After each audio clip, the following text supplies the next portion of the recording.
danger, excitement, mustaches. It's time for another episode of Vault Hunter Adventures featuring Sir Hammerlock. In this week's tale, our hard-boiled heroes travel to the savage continent of Agris. Their goal? To uncover the most exotic creatures Pandora has to offer and give them the old 1-2. But danger looms on the horizon for our swell swashbucklers. For while Handsome Jack may be gone, his legacy lives on.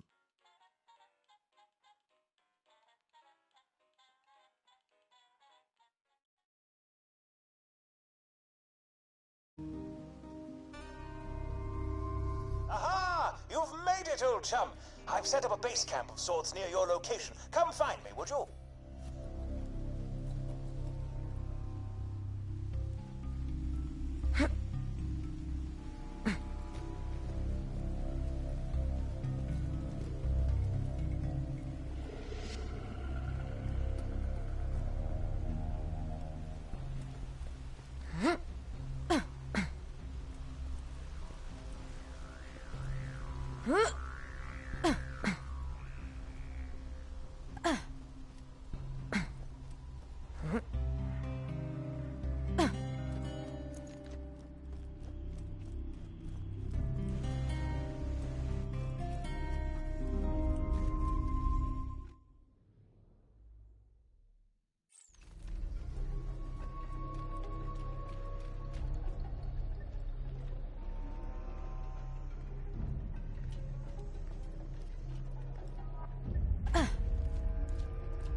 Nearby.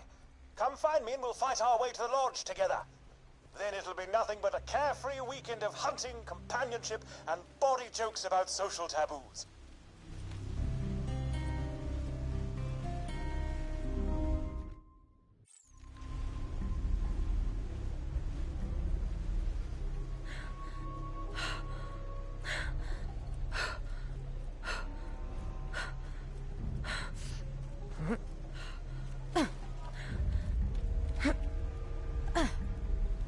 What ho, Vault Hunter! Welcome to Agris. The lodge is just up the path here. Stick close and we should arrive with no trouble.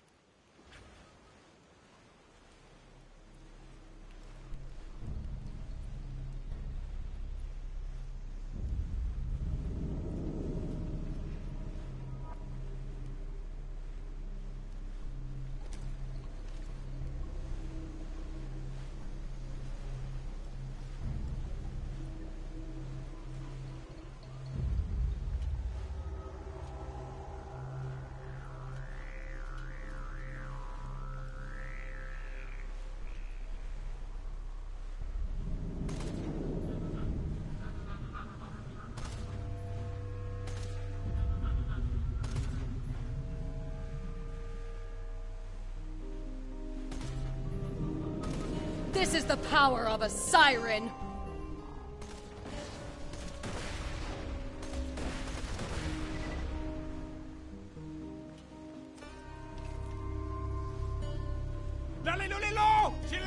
Gotcha!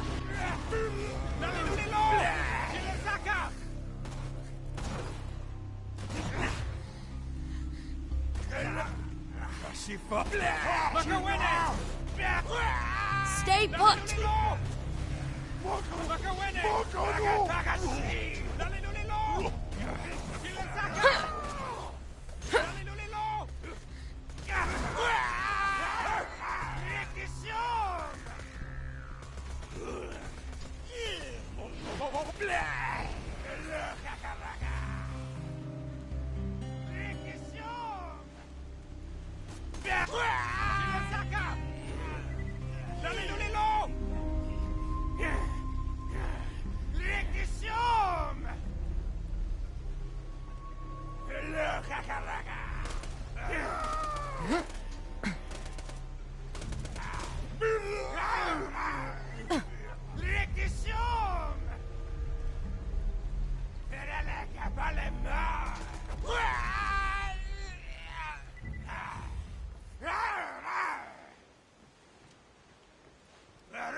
I see you in my swamp, little moths. I know why you're here. You want what's in my ship. You want my power. Pardon. We came here to hunt. Afraid we've never heard of you before. What? Really? Professor Nakayama?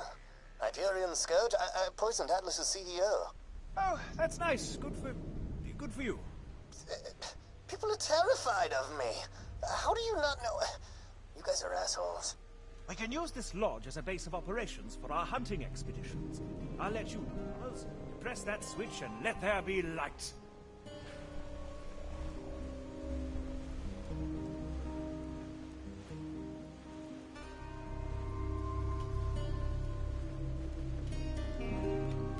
Within the bowels of this continent lie dozens of creatures for us to track down.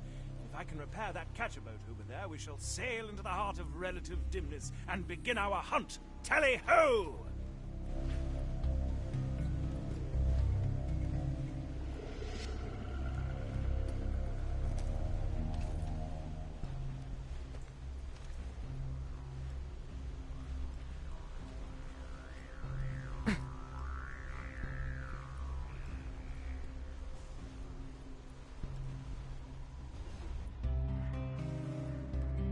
Thank you for joining me on this expedition, by the by. One can get rather lonely on treks such as these, and my right hand being made of metal, I'm incapable of amusing myself in the way most other males would. Some ribald humor for you there. Positively ribald.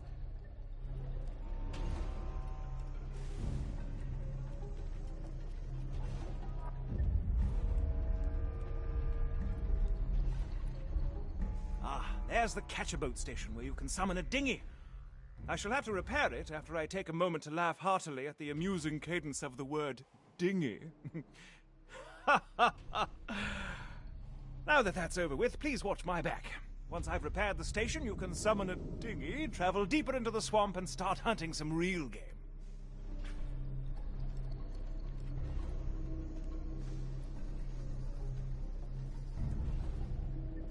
Vault Hunter, I fear things are about to get hairy. They've got boats! Where in damnation did they get boats?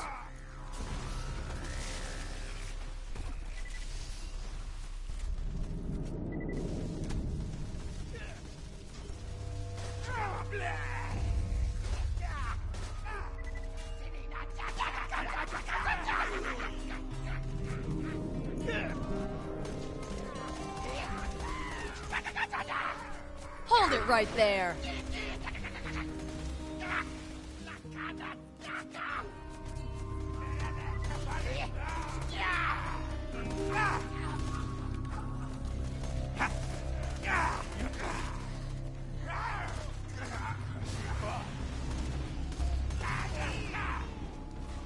You won't enjoy this.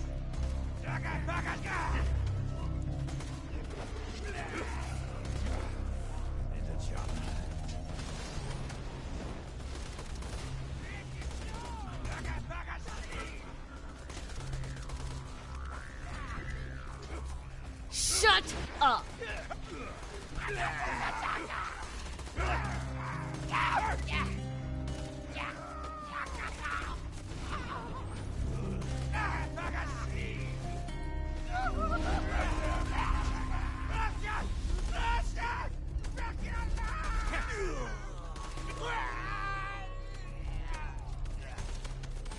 You, stop!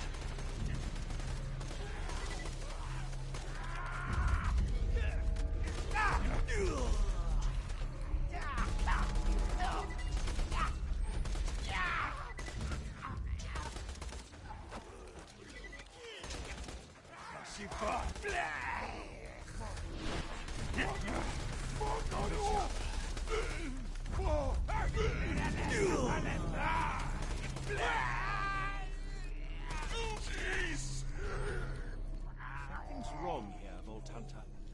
Who was that horribly overdramatic so-and-so who sicked those savages on us?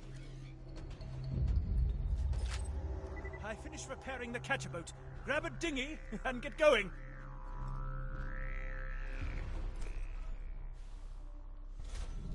Now, let's go hunting. I've heard tell of an unusual creature out in Silla's Grove. Head out there, find it, and do what you do best. By which I mean blast it to tiny bits, of course. Hello. Things need to be shot, and by Jove, you're the... I hear tell of a Borak that dines only on human flesh. You'll have to be either extremely clever or extremely suicidal to lure it out. I've marked its lair on your Echo device. Head there now.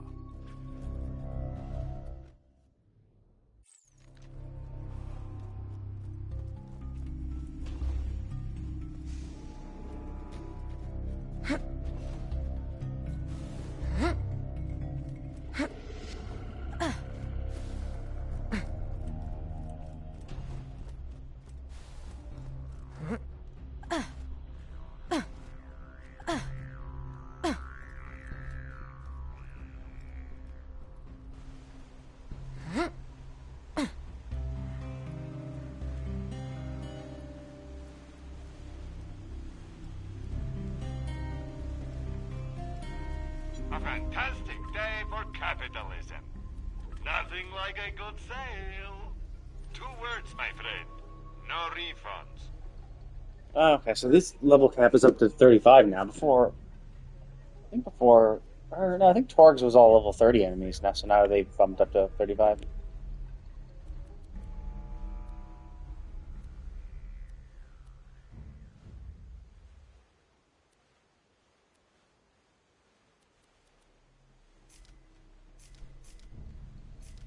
Don't get killed.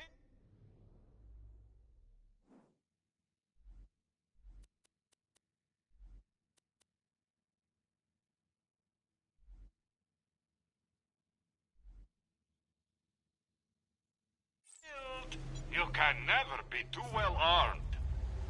If you got the money, I'll save your gold-earned life.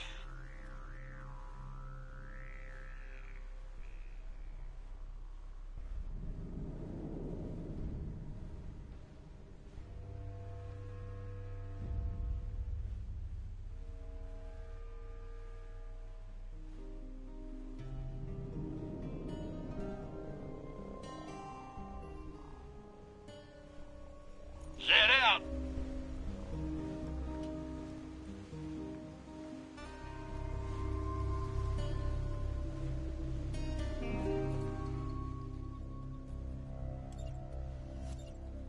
I am Dietmar von Heinrich Zimmerschneit, and I search for truth.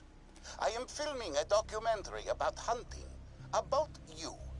You will capture the monstrositat, while I record mine director's commentary. I have set up cages. Find them.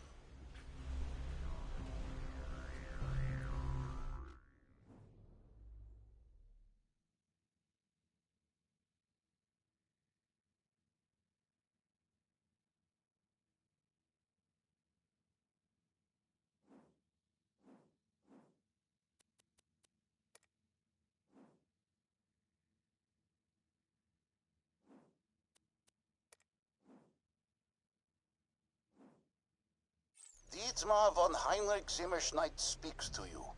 The documentary I'm filming about you needs a scene of a warrior collecting eggs. Eggs collecting is extremely popular with my target audience.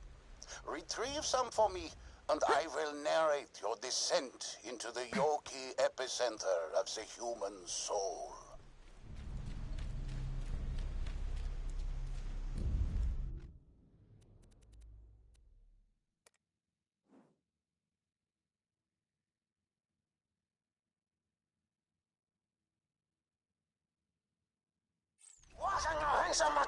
Oh, wait, what am I doing?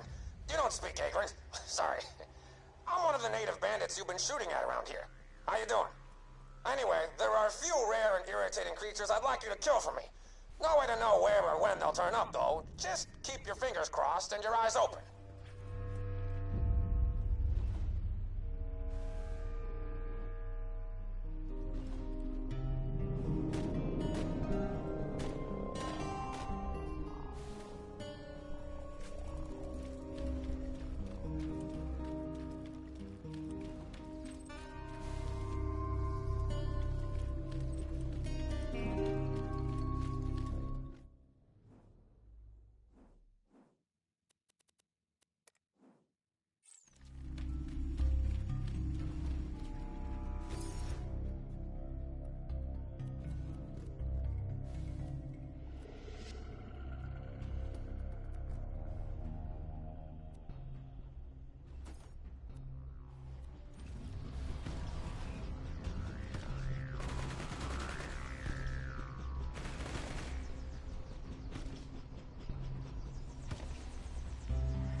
Lalelulilo! Saka! Lalelulilo!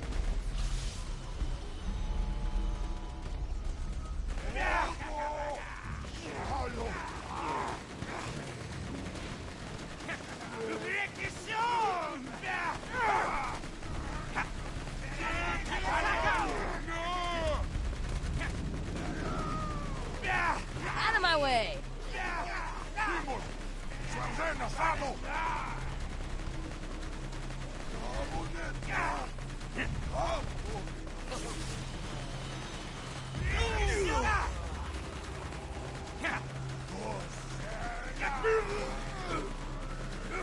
Should've moved!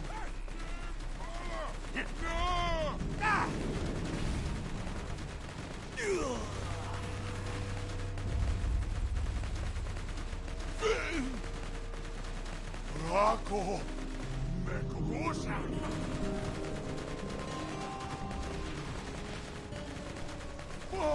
Whoops!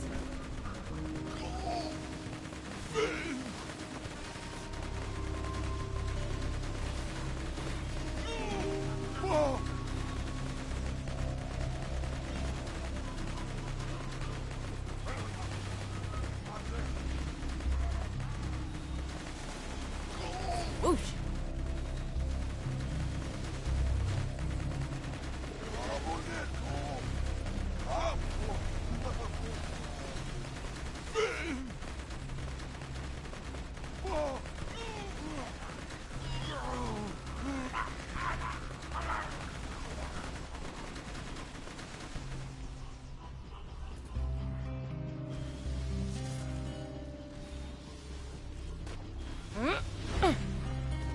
You are nothing!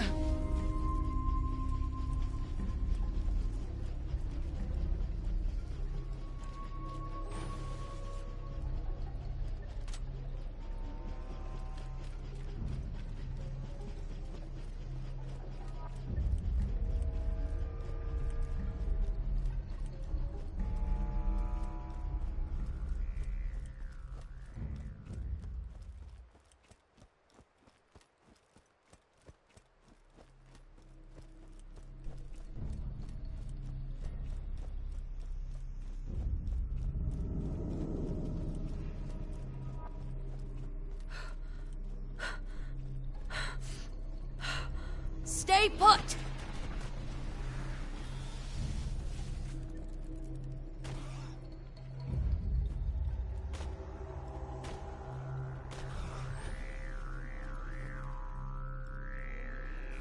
Shut up!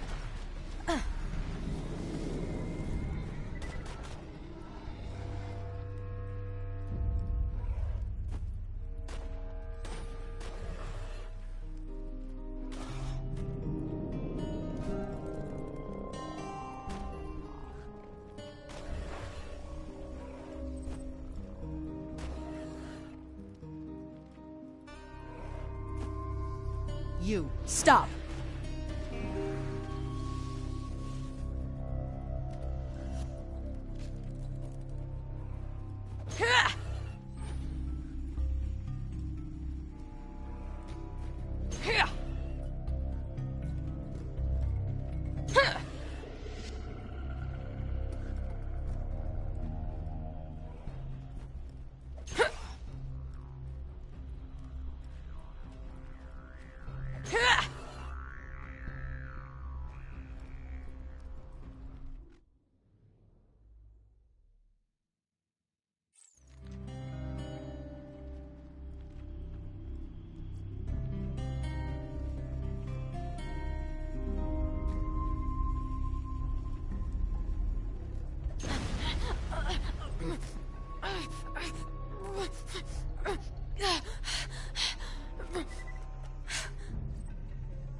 The Vault Hunter collects the eggs for reasons known only to them. Boredom, justice, because I paid them to do so. We can but speculate.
Caboneto!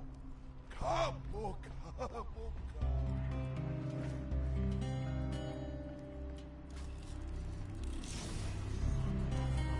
Chana! Foucault! Valco! Volano! Silence! Gaga! Gaga!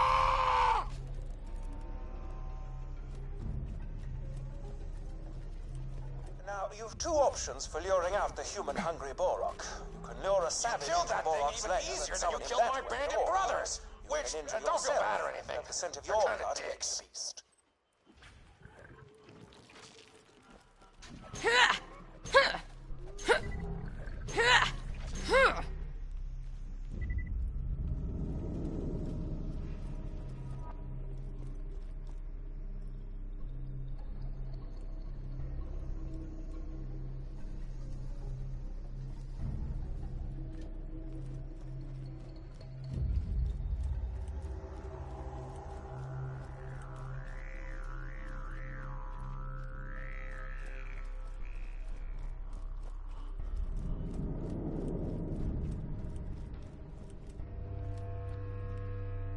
Now I'm angry. Now, quickly, strike it down.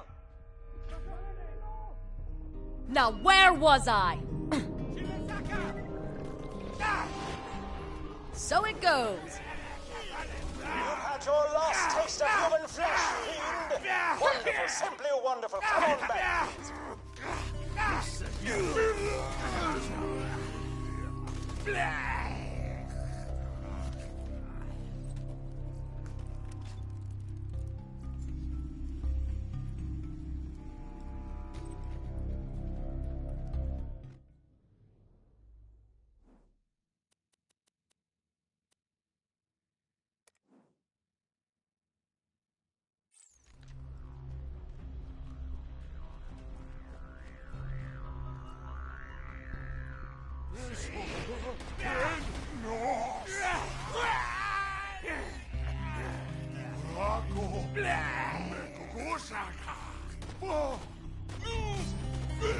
Stop struggling.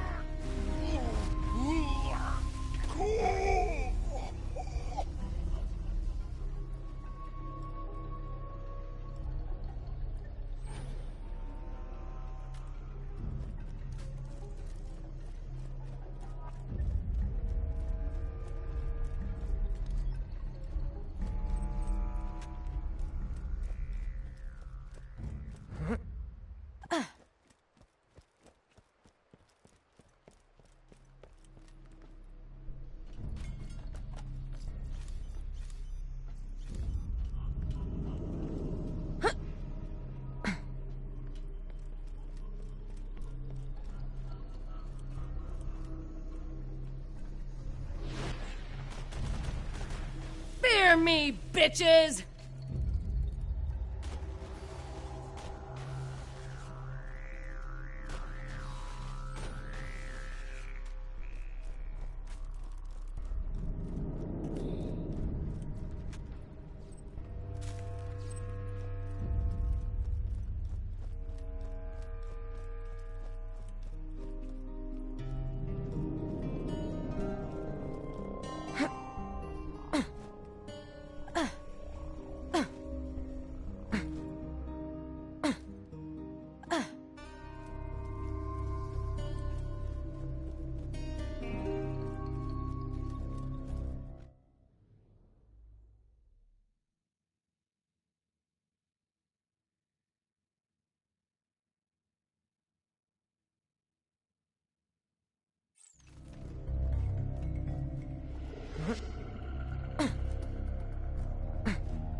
Oh, god fucking damn it.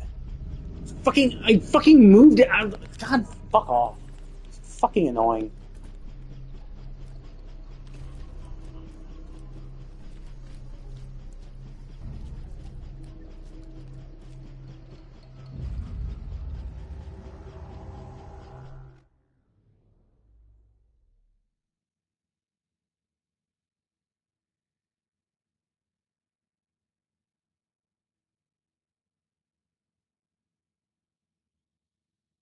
Wait, how do I get over there?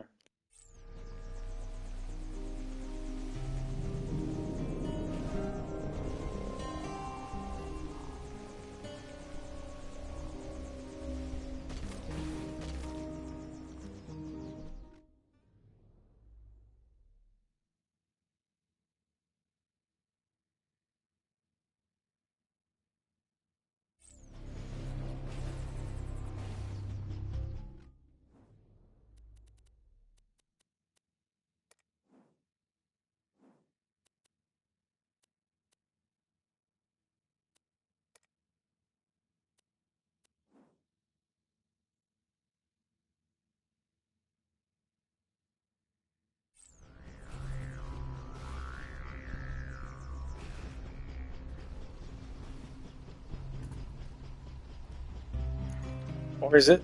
Or is one way? Oh, I see. There's ladder there, so maybe one goes the way where I need to go, and the other one goes back to the teleport.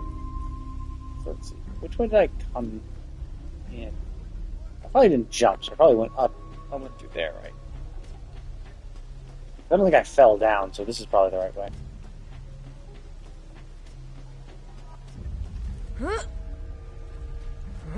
Oh wait, no, I did come from here. Oh, I must have jumped down then, and then just didn't notice that there was a door down there.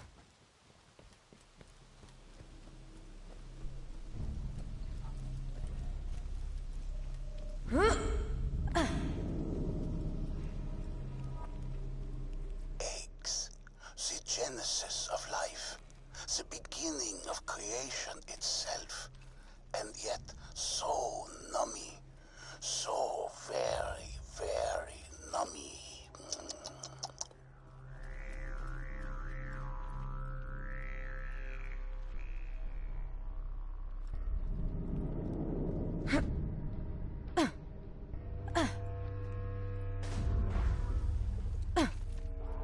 I love my powers.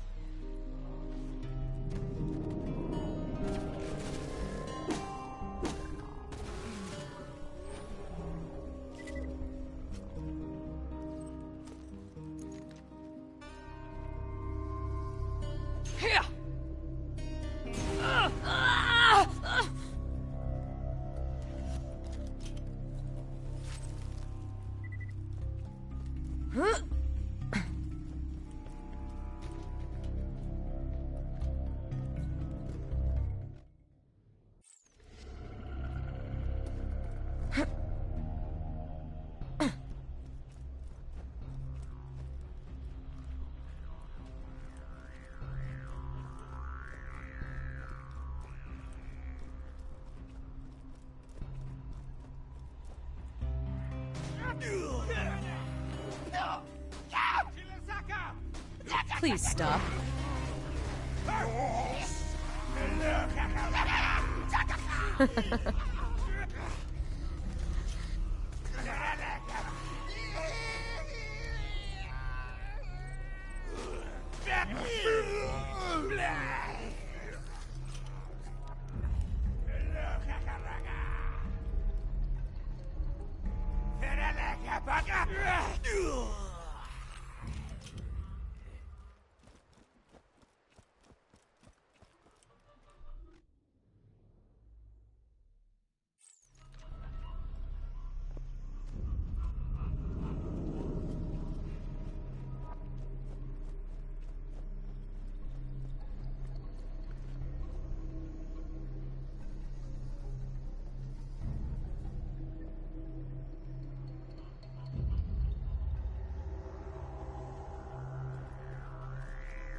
Enough.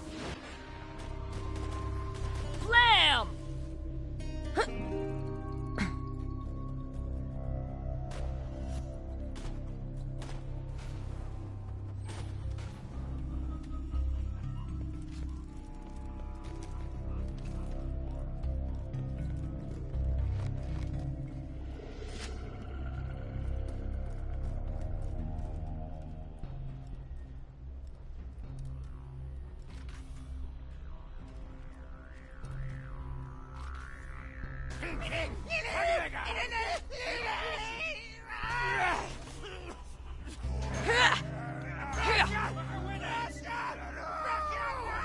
Freeze! Cool! Jojo! Jojo! Jojo!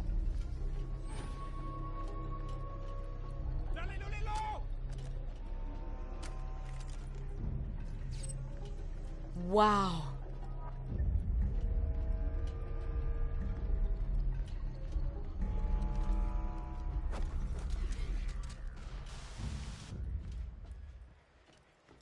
Shama! Shama!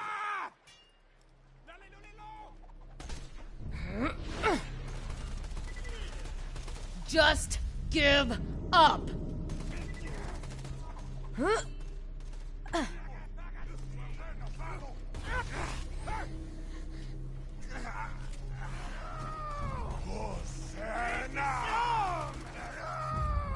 Jim Fuller! No! Carboneto!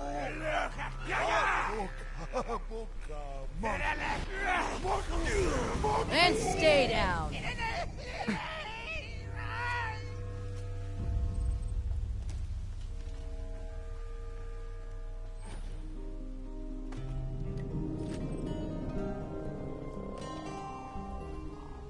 Makawene! Sweet. Blah!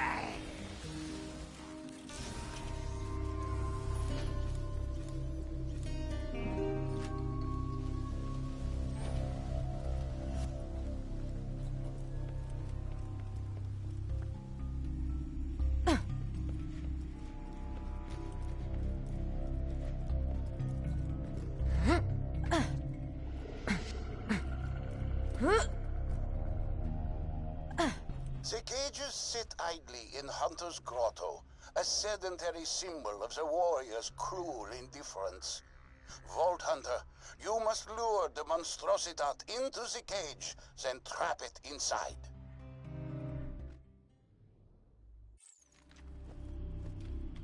Shilasaka! Fireball!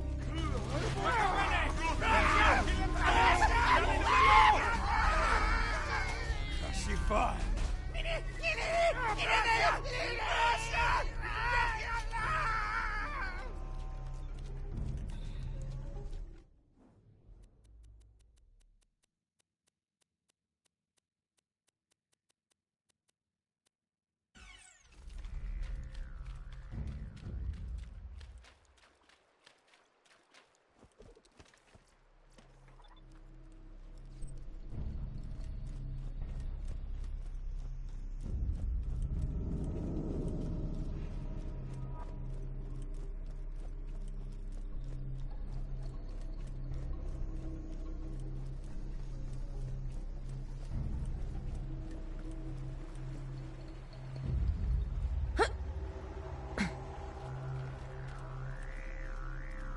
The monstrositat stares at the Vault Hunter, and the Vault Hunter stares back.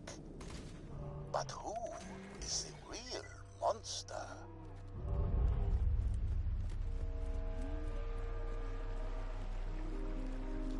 This will hurt.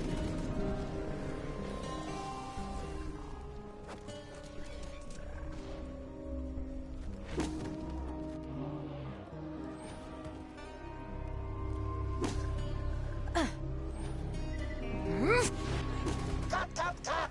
Nine! You were supposed to trap the monstrositat, not execute him! We must try again. God damn it! Are you fucking kidding me? It's because it's because of the other fucking bullshit around him. Are you fucking kidding me? Fail, and I have to go all the way back to the fucking tell thing to re-accept the quest to get in all. Fuck off! That's so fucking annoying.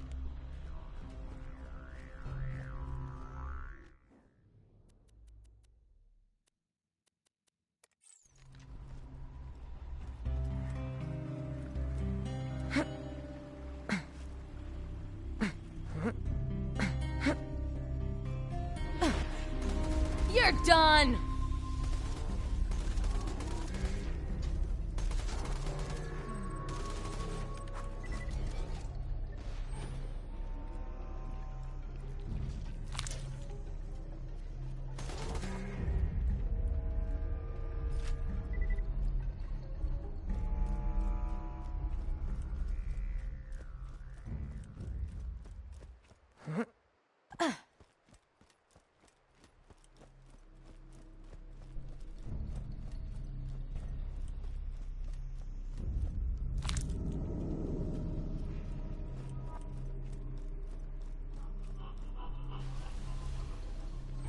Gotcha!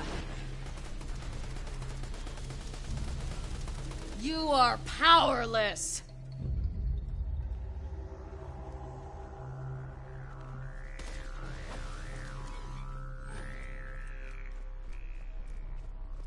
Huh?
It's a fine day, full of opportunity.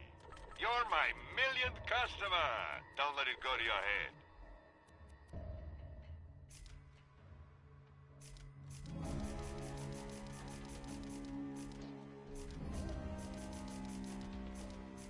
Good luck. Next time you're bleeding to death, just think, Doctor said.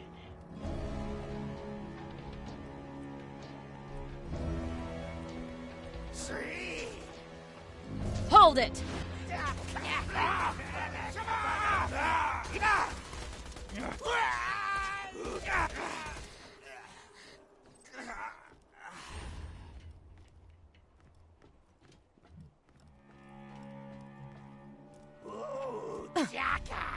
Gotcha!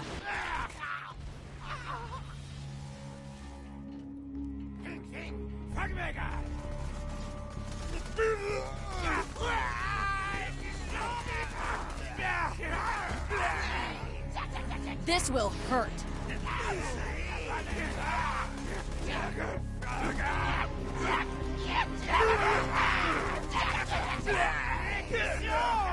Shut up! You are nothing!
This will hurt.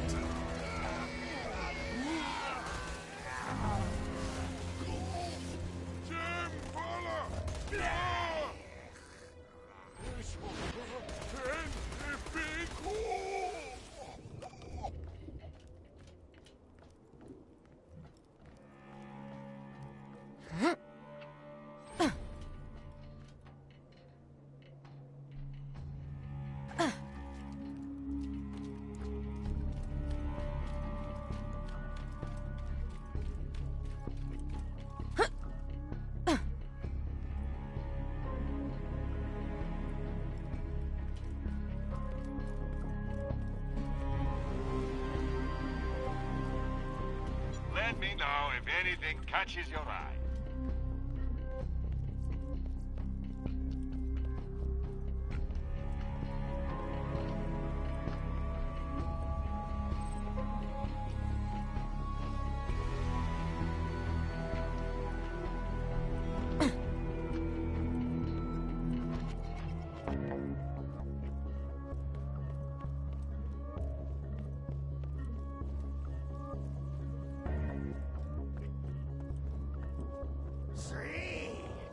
Stop struggling.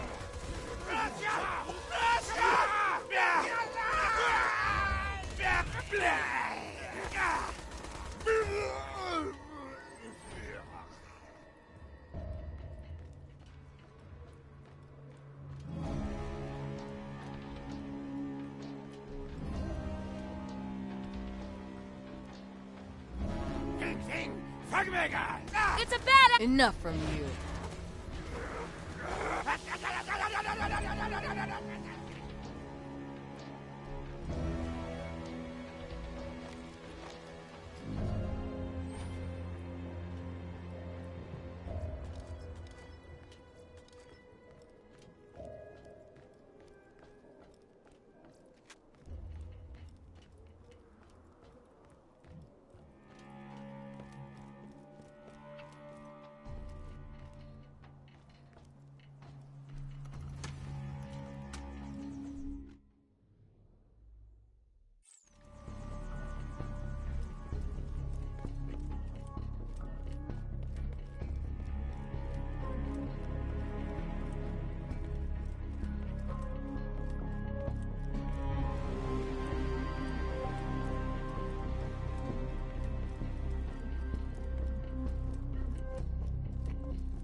A scallion. Well armored and incredibly deadly. Watch its tail, Vault Hunter.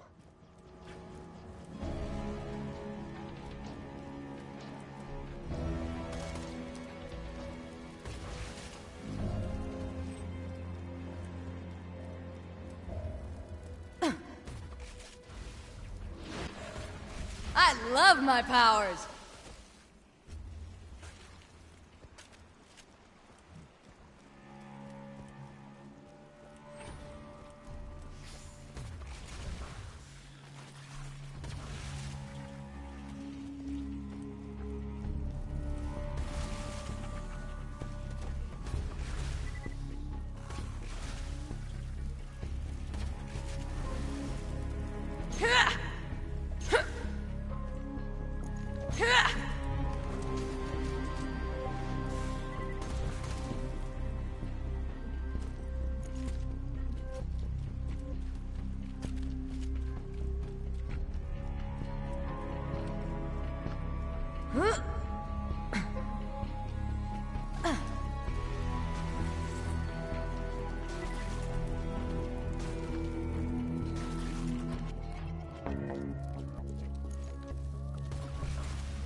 Fear me, bitches!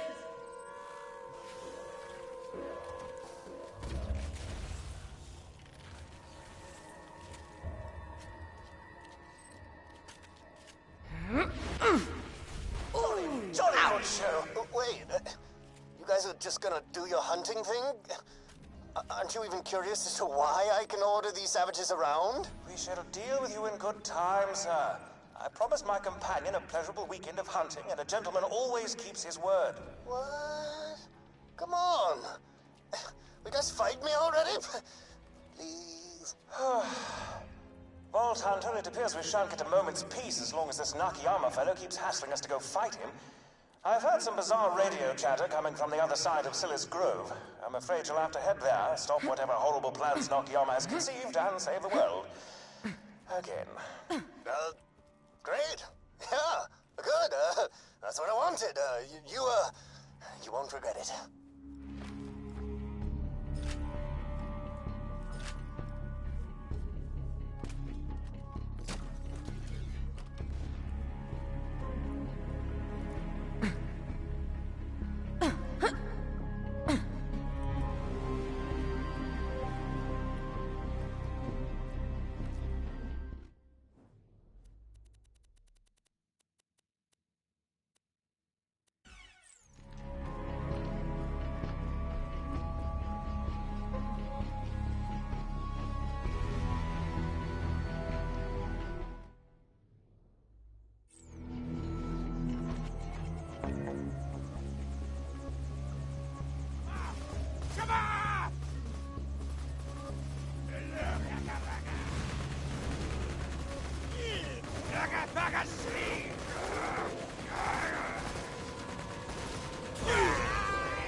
Picking up radio chatter.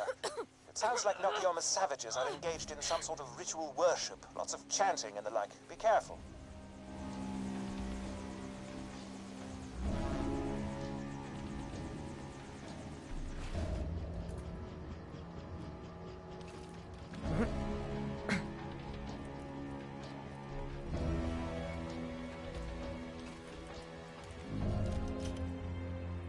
It's a fine day, full of opportunity. Lovely.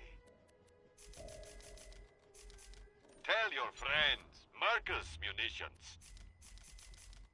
Goodbye, friend. If you shop anywhere else, have you killed? Can I just say, super pumped we're arch enemies now. You and Jack were nemesis, and now that we're fighting, it's like I'm as cool as Handsome Jack. Oh, it's like a dream. After you killed Jack, I filled my ship, the HSS Terminus, with iridium and research equipment, determined to carry on his will. Until I crashed here, anyway, and locked myself out of my I will prevail. I will clone Handsome Jack, and he will crush the life out of you. Heimer! Rotados! Jeez!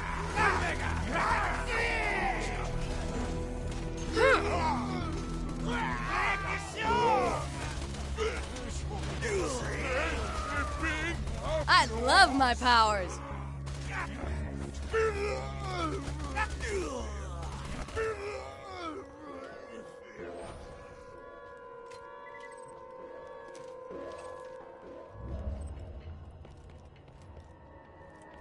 What in the devil is that chanting all about? Steady on, Vault Hunter. If these savages are worshipping something, that means two things. It'll be Hyperion, and it'll be deadly. So it goes.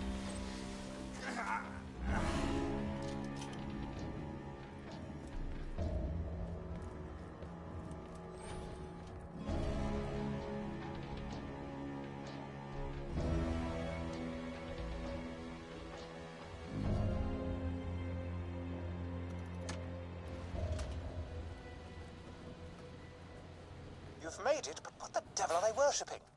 A deadly creature? Some Hyperion murder bot?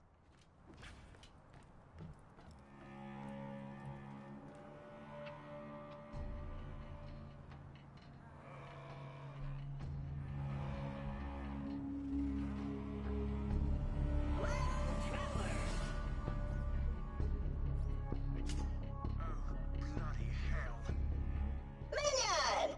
Who told you I was vacationing out here? I stowed myself in the HSS Terminus to get away from danger. Look, I know I'm your best friend, but sometimes I just need to sit back, relax, and get worshipped by a bunch of dudes who look kind of like that douchebag you killed. What'd you say? Claptrap, what are you doing? Shut up! What? I'm just saying that if you could measure a human being in douchelocities, Handsome Jack would be off the scale. Said bad thing. Get him! Wah! Help! See? You saved me! You hear that, you stupid jacklovers? The blasphemous screamy screams are coming from over there! Oh, clearly you did hear that. Whoops.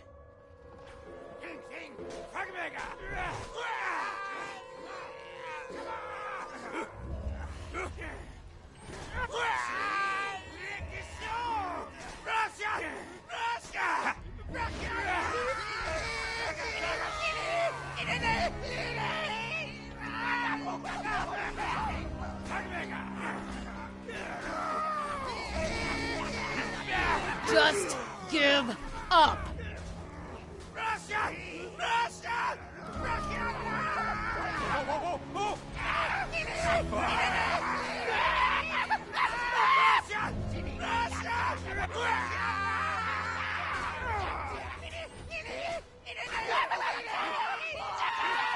You are powerless.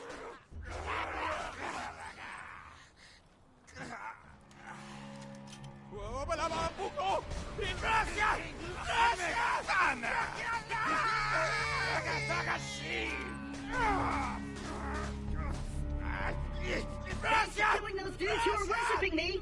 I was so tired of their endless affection and respect. So, you want to stop this professor guy from cloning Handsome Jack, huh? I know just what to do. Let's chat. Those savages briefly distracted me from the crushing loneliness of my existence.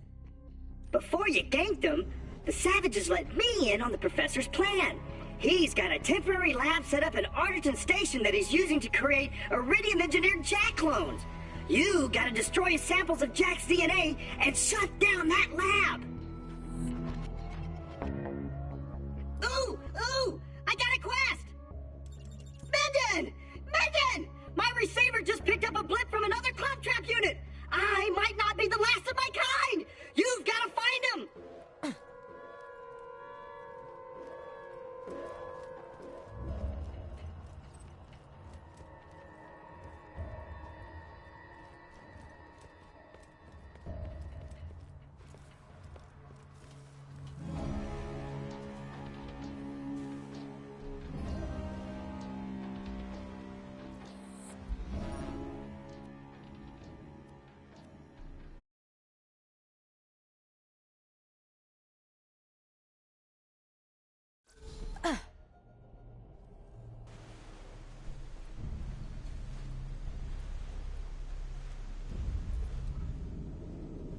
Well done, well done! What ho! I hear rumors of a bulletproof bullymong hiding in Hunter's Grotto. Why not go out and kill it, chum? Is it all right if I call you that? I'm trying out various terms of endearment, seeing what works and what doesn't.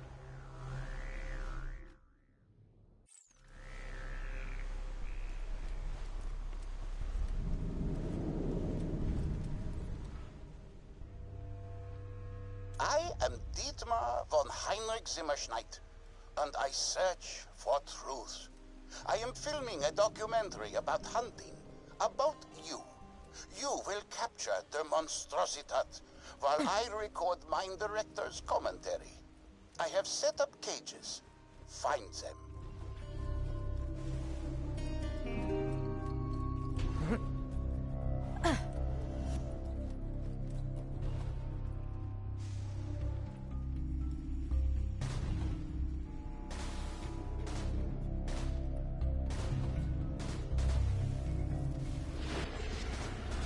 That's another creature my brothers and I won't have to worry about anymore.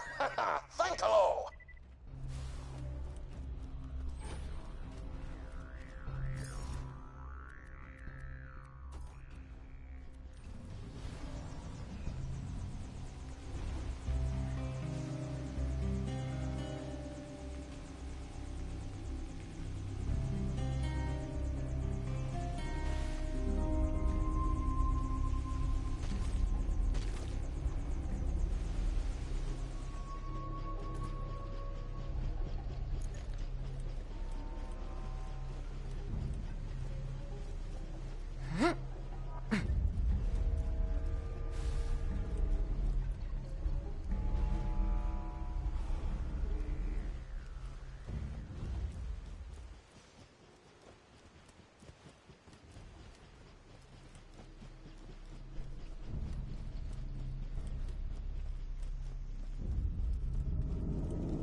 I love my powers!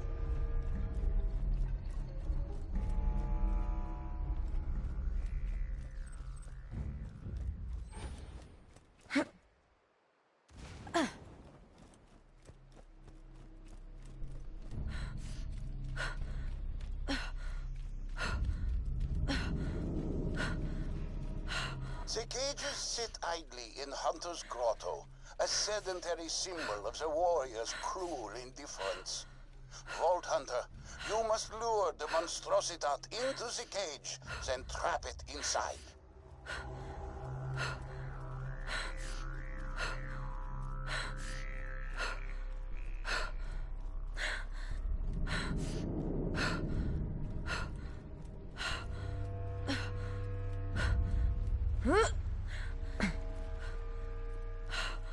monstrositat stares at the Vault Hunter, and the Vault Hunter stares back. But who This will is hurt. the real monster? Ha!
Wasn't my time!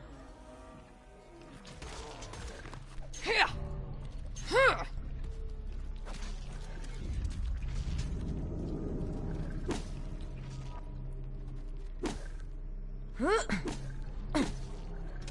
The caged beast rages against his restraints, cursing not only Dude, just jump! trapped him there, but fate itself, the cruel mistress she is. But mostly the Vault Hunter. Return to me for your reward, mein Freund. It's like, just jump, you fucking piece of shit. Why are you... Whatever, I think I still counted. But like, dude, just fucking jump. I kept fucking trying to jump, and it was like I get stun locked and got butt fucked in the corner like that. It's like, dude. The Hyperion Corporation would like to remind So you fucking that annoying. the afterlife is extremely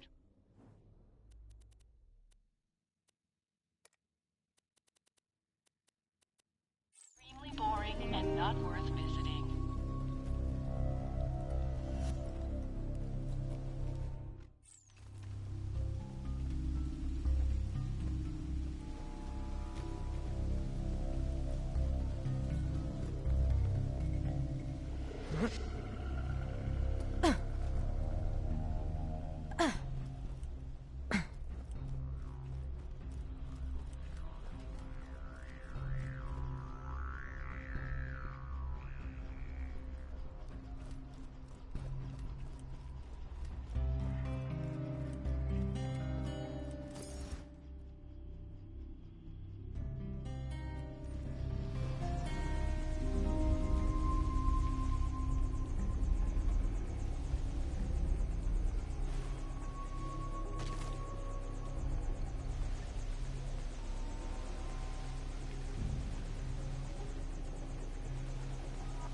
Freeze! Ha!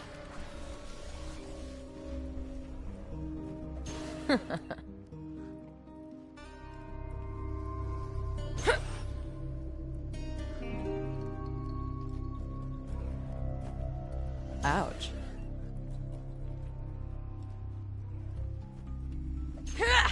You're at the Bullymong's lair, comrade. Keep an eye out for him. The Bullymong seems to turtle up when you're near it, my cohort. Maybe you should get some distance before engaging it.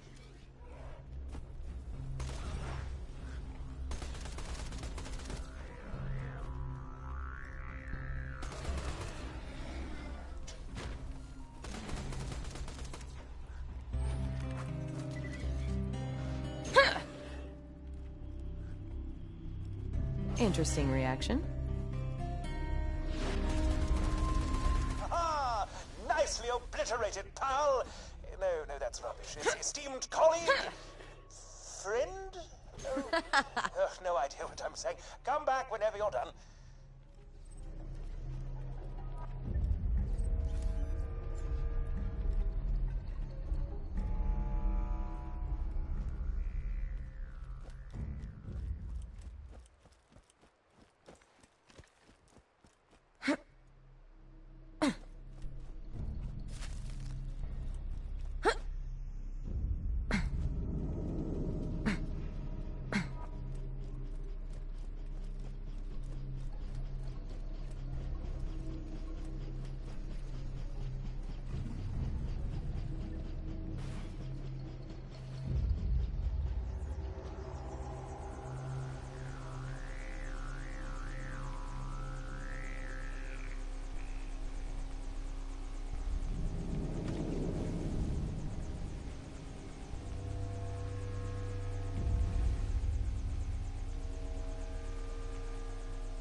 The director's cut of this film will be 14 hours long.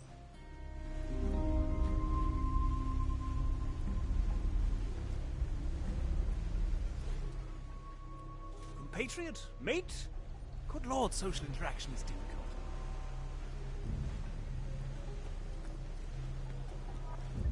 Welcome to my humble shop. Lovely.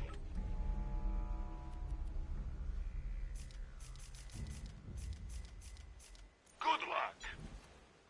I'm always happy to take your money. Try not to die.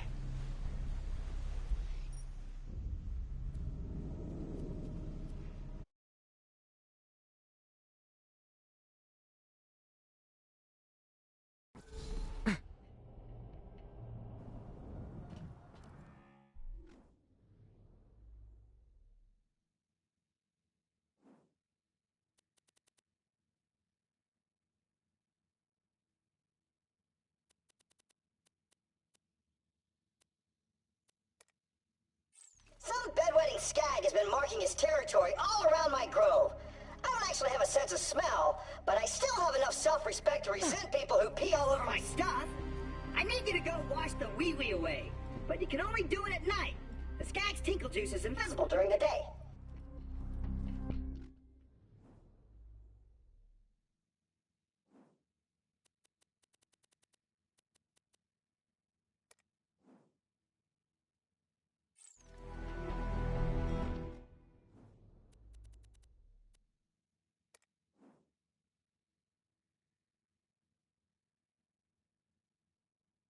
Know thy enemy, minion. If you're gonna take down Professor Nakayama, you'll do well to learn everything you can about him. I think the tool lost some of his audio diaries. Go find him.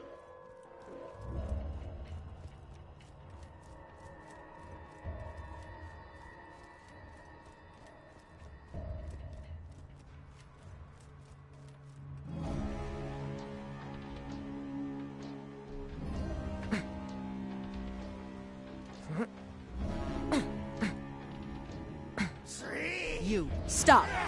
You're done.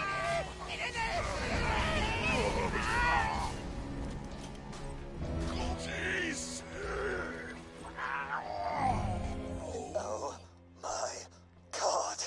Today, Handsome Jack talked to me. I was sent to his turbo mansion to deliver some iridium and, the sound of his voice. Such wisdom, such handsomeness. You know, I can't remember exactly what he said. Something about how he'd strangle me if I didn't break eye contact with him, but I am the happiest man alive.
Stay still.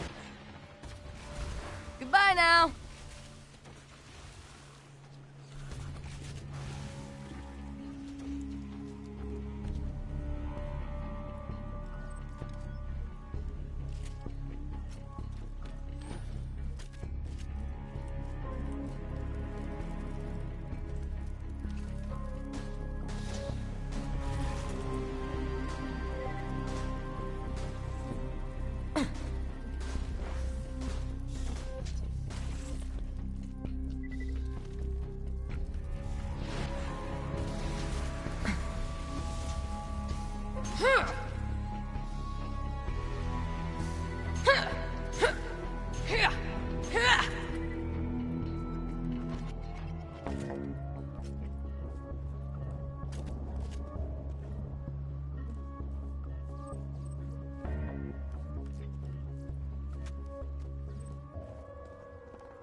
Great! You've made it to Nakayama's lab.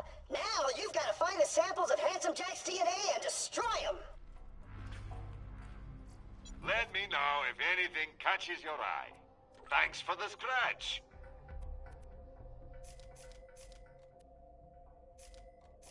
Two words, my friend. No refunds.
You won't enjoy this. Thanks for killing that one. It ain't my mom. Nah, I'm kidding. I ain't my mom.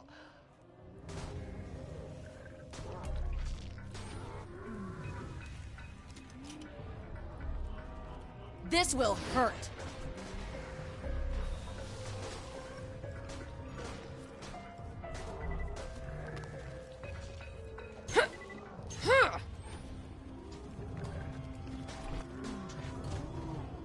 Gotcha!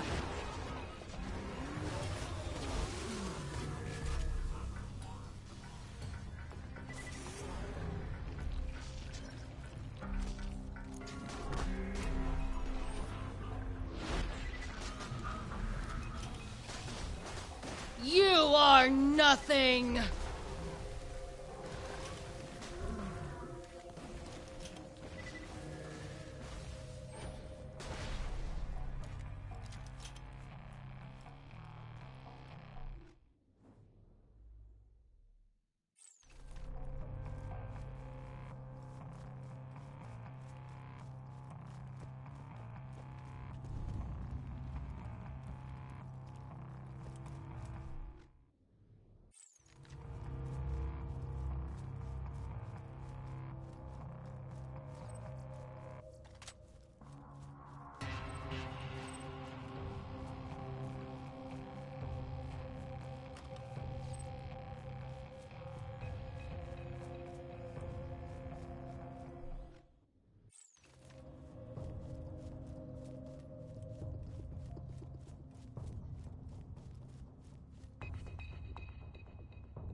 Stay put!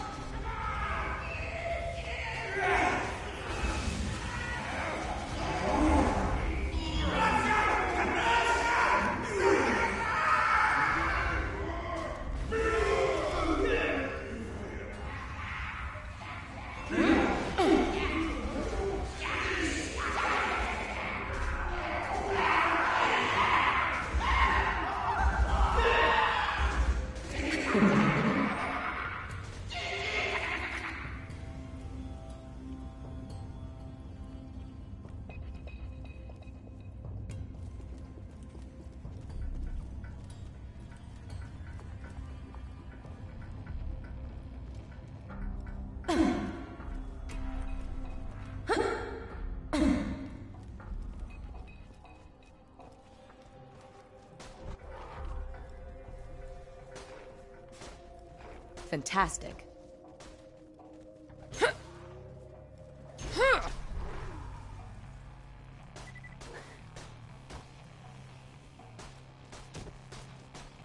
Hold it! Blam!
Gotcha! That was interesting!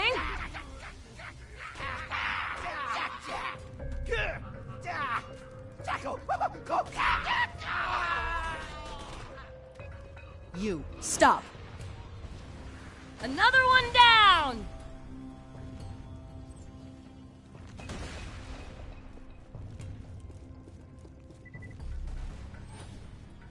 Enough. To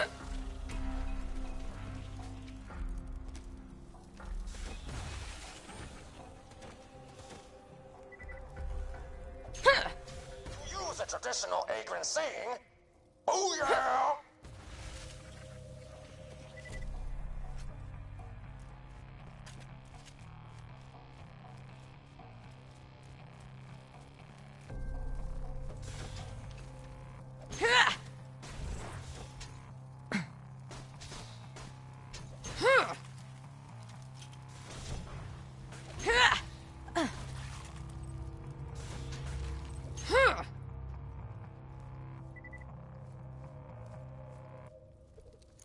You won't enjoy this. Ah, yes. That's one of my mysterious DNA samples. The life force of my incredibly secret plan that you'll never, ever uncover. Claptrap already told us you're planning to clone Handsome Jack. Son of a bitch.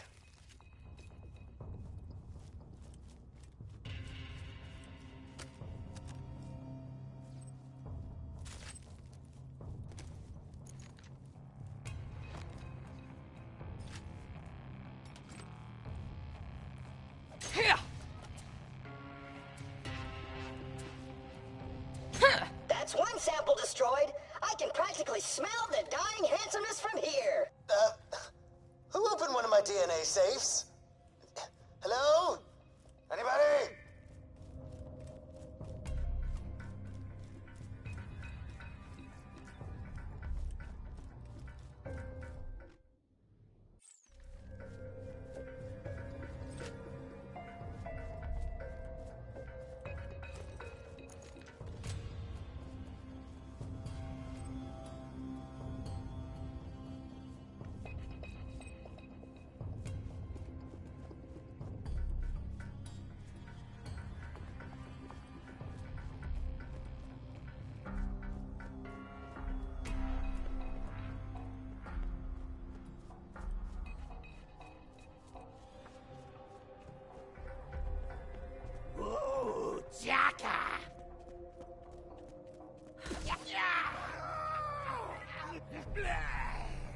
Enough from you. That must have hurt.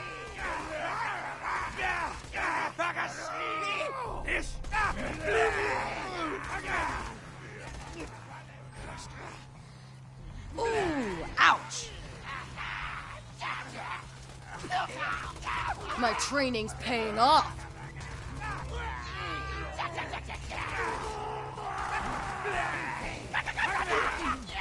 Stay still. You're done.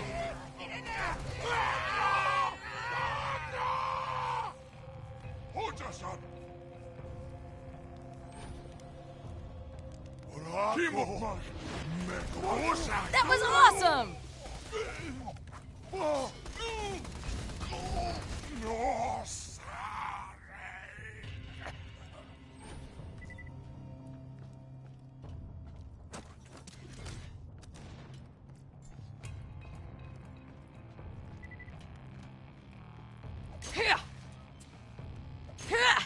Wait. Have you considered not ruining my plan to clone Handsome Jack? Just think of all the upsides. Firstly, you'd, Yeah, I got nothing.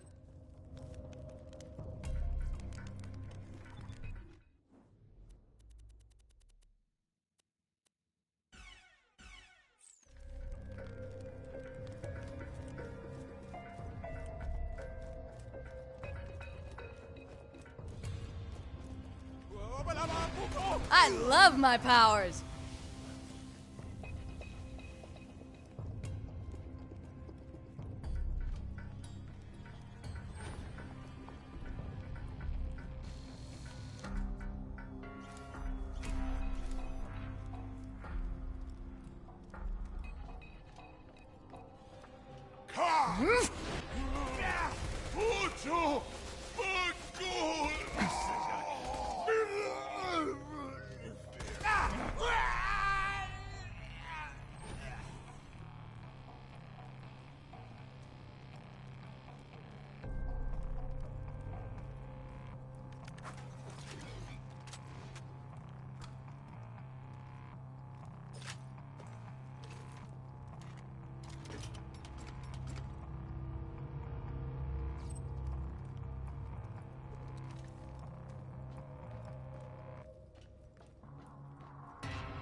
See?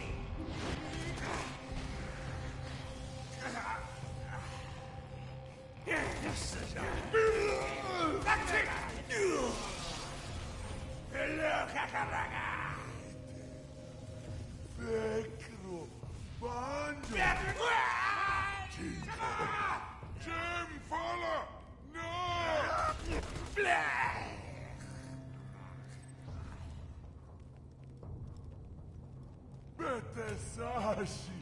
More Betesashi! More! Enough from you.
You won't enjoy this.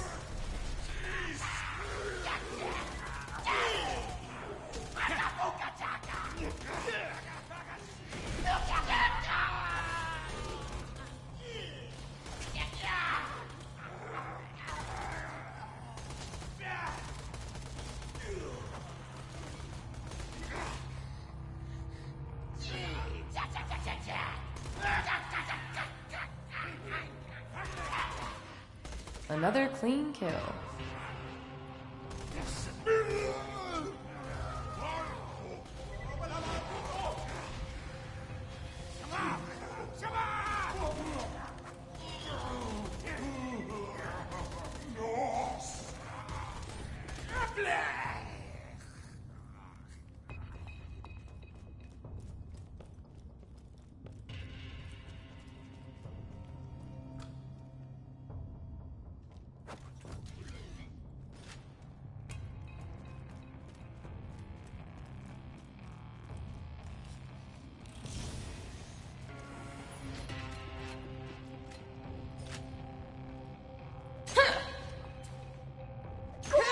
The DNA samples have been destroyed.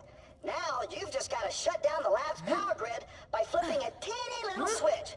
It won't be hard, so long as you didn't lose any fingers during today's festivities. You'll be well equipped for the task at hand. Fine, whatever. Last time I tried to make a flip the switch objective entertaining. That's a badass! Shut up! That must have hurt.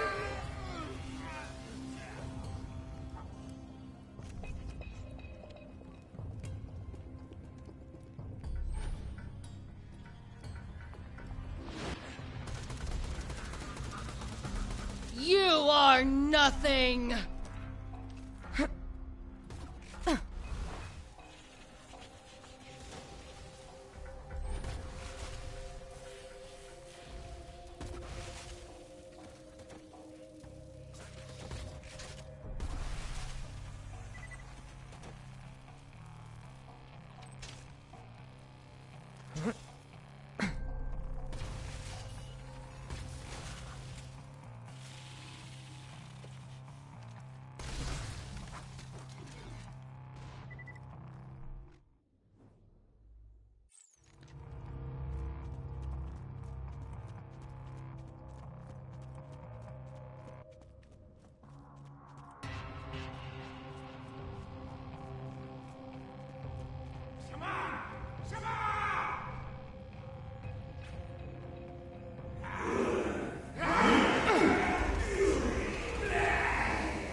just lost all the power to my experiments. That's it, Vault Hunter.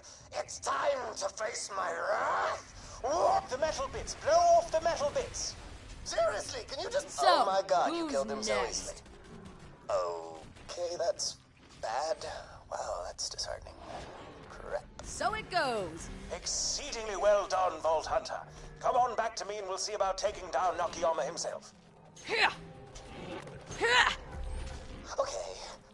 I'm honestly scared out of my mind right now, but you still haven't totally stopped me. I've got a backup lab on my ship, complete with one last sample of Jack's DNA in the most dangerous Fear genetic me, monstrosity bitches! Pandora's ever seen. The only way to truly stop me is to come to my ship and kill me. Wait, why did I tell you that? What a rubbish evil genius you are. Good God, man, show some backbone. Throw some sarcastic taunts at us or something. What? No! The Vault Hunter just killed a bunch of my guys and now they're gonna ruin my planet! I'm scared out of my mind!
High quality, low prices, and no questions asked. May it help you kill men, don't die. Who needs a medical license when you got style?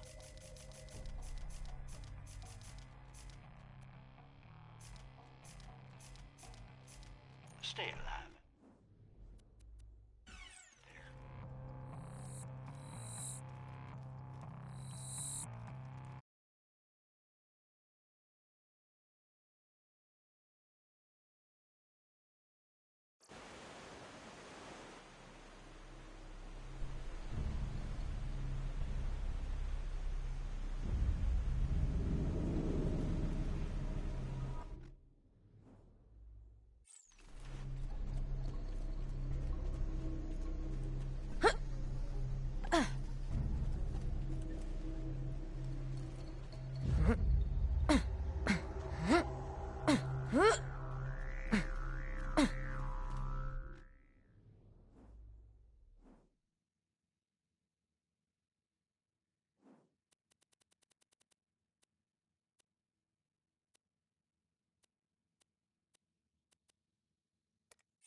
Hey! Were you and Hammerlock bonding without me? It's because he sends you off to kill stuff, isn't it? Well, screw that noise. I can do that. I saw a rock somewhere out here that you can only summon with something loud and flashy, like gunpowder. Why don't you go out and find some?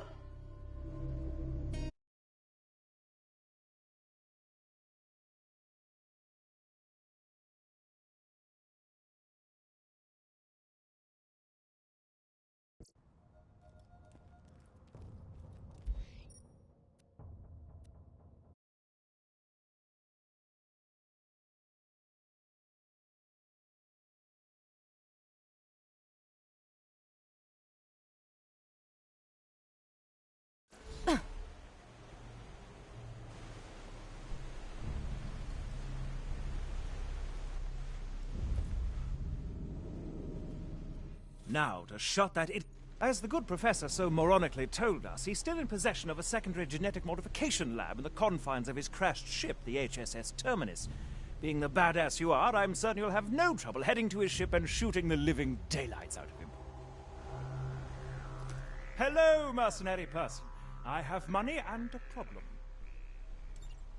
This hunt shall be a bit tricky, I fear. You'll need pheromones to attract a fearsome stalker known as Bloodtail. I've got some pheromone vials nearby. Grab one, would you?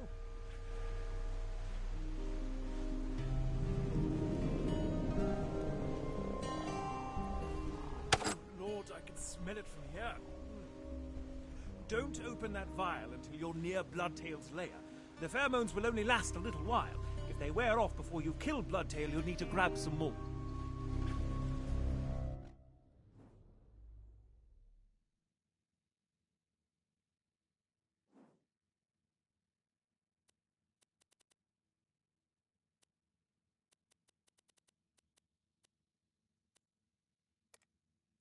Tracking, the very essence of the hunt. I've discovered some very large triangular footprints leading to Candlerack's Crag. Follow them and bag yourself whatever mighty beast created them.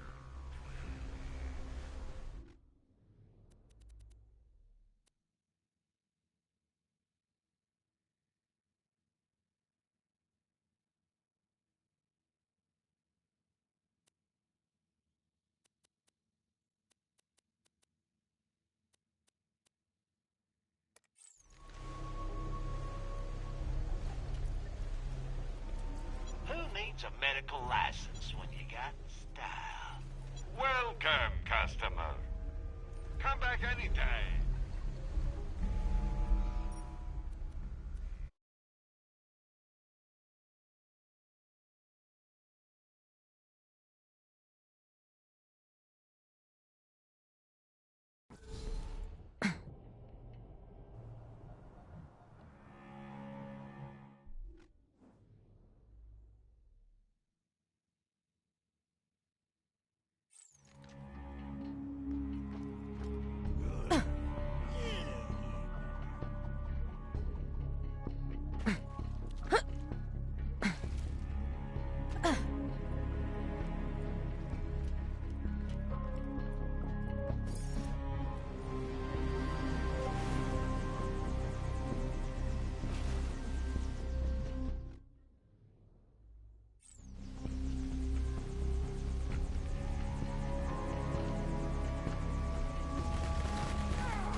Fantastic.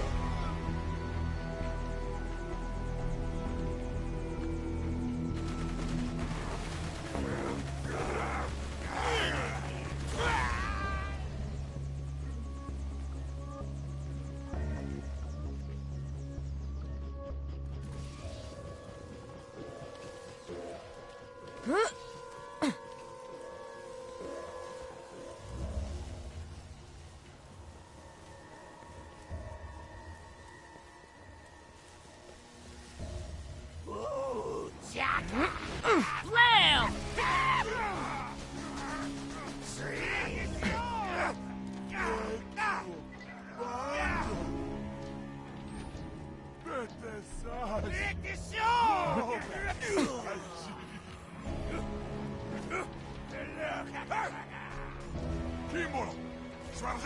Stop struggling. Cool!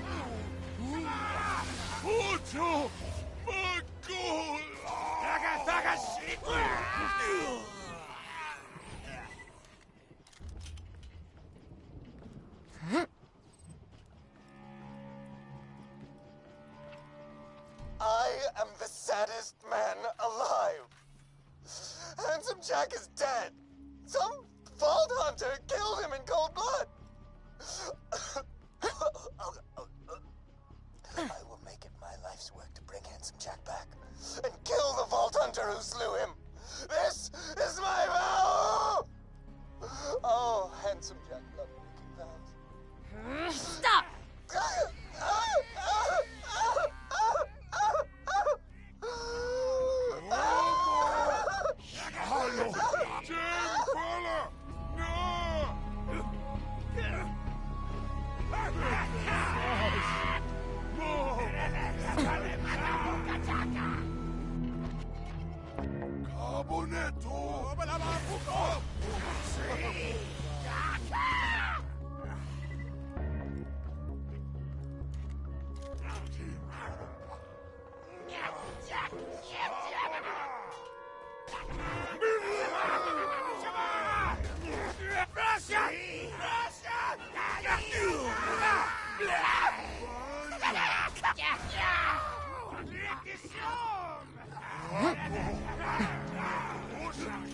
You, stop. That calmed him down some.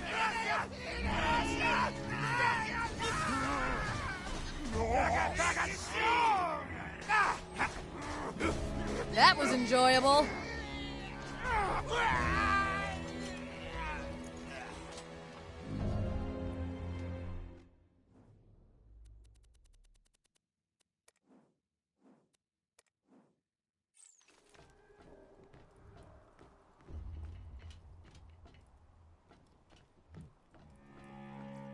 Good. You found the gunpowder. Now, just put it into a cannon I've set up, and you can summon the rat and kill it for me instead of killing it for Hammerlock.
Dude, what the fuck was doing damage to me? Like, I'm literally nowhere near any fucking shots. And it's just like, it's still taking my health down.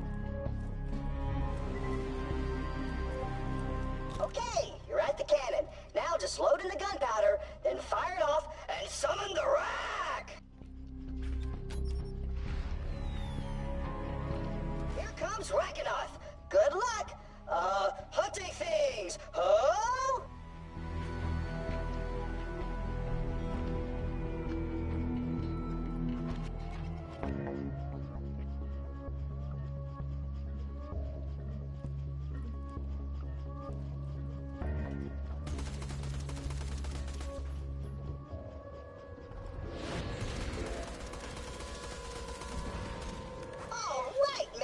Come on back! Also, I've decided that it's more important to be true to myself than to be envious of Sir Hammerlock. A wise decision, Claptrap. True strength comes from within. Oh god, that was so classy. Teach me how to be like you.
Explosives!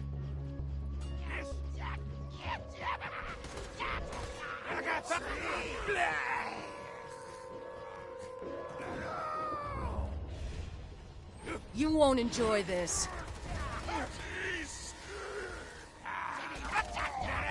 Fun.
That just came right off, huh? Great!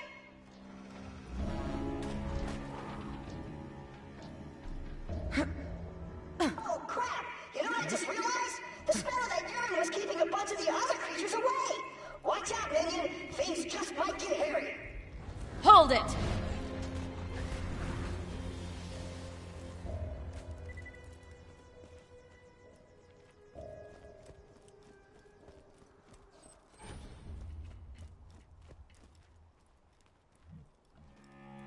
Silence!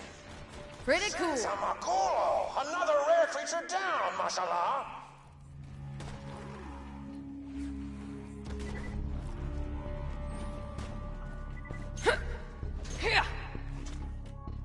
Stay still.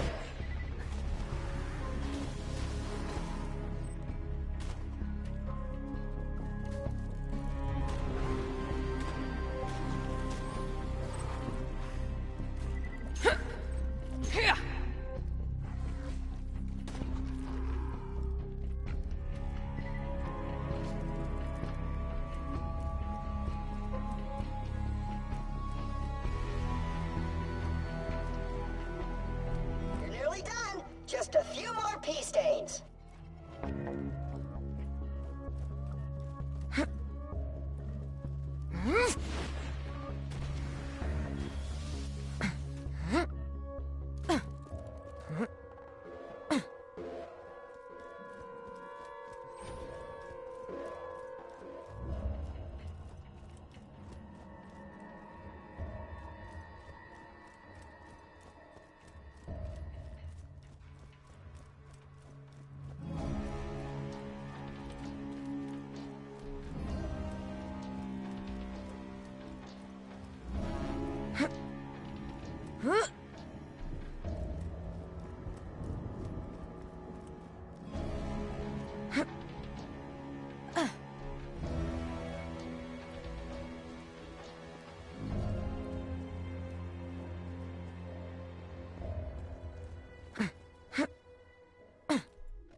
I am the smartest man alive!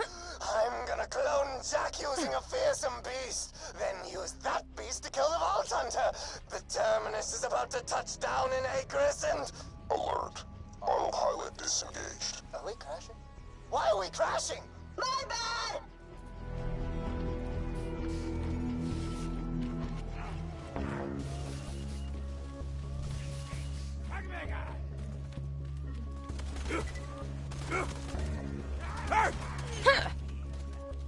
That wasn't so difficult.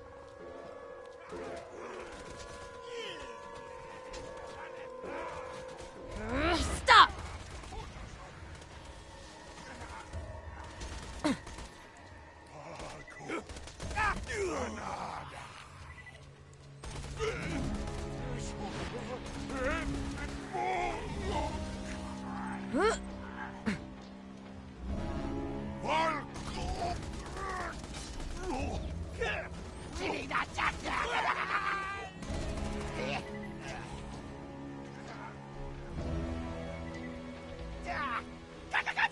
Stay put!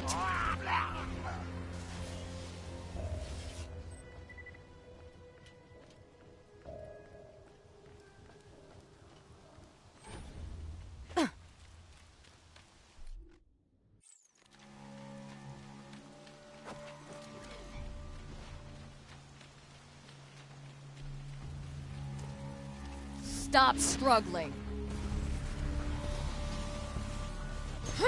Strangely satisfying. I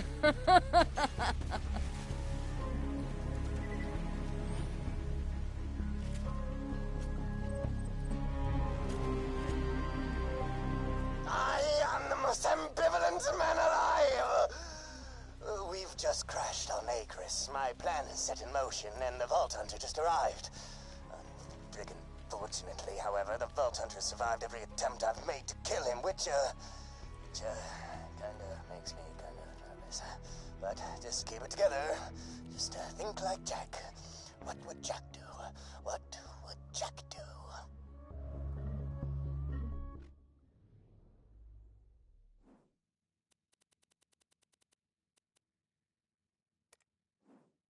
Nice job finding those. It sounds like you're near the blip, but I don't see. Oh, wait! That skag swallowed the claptrap unit!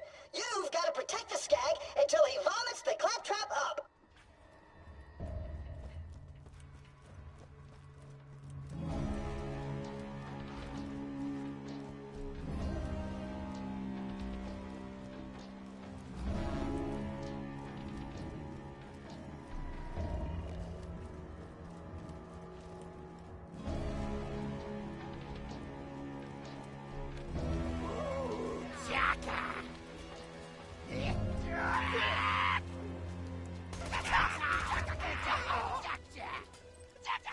Enough.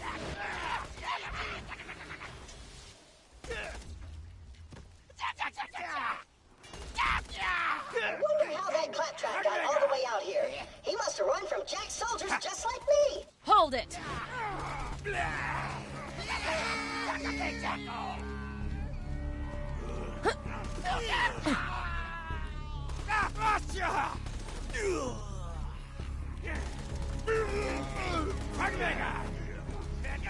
Man, that claptrap and I are gonna have so much fun together. We'll be able to swap stories about survival, loneliness, and the crushing existential pressures of being the last of your kind. Oh, and our favorite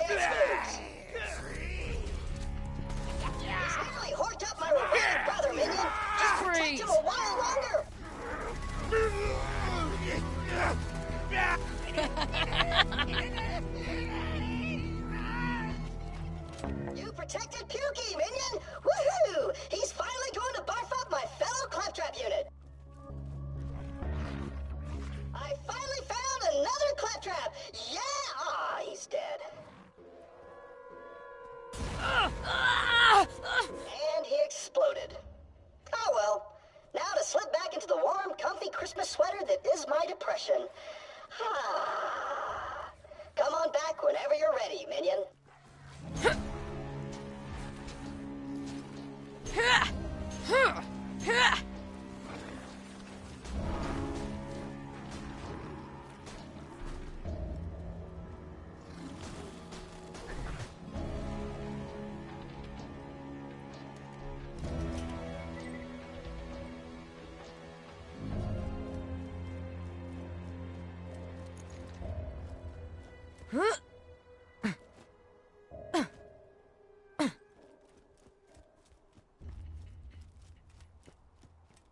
Please insert any donated organs into the receptacle below.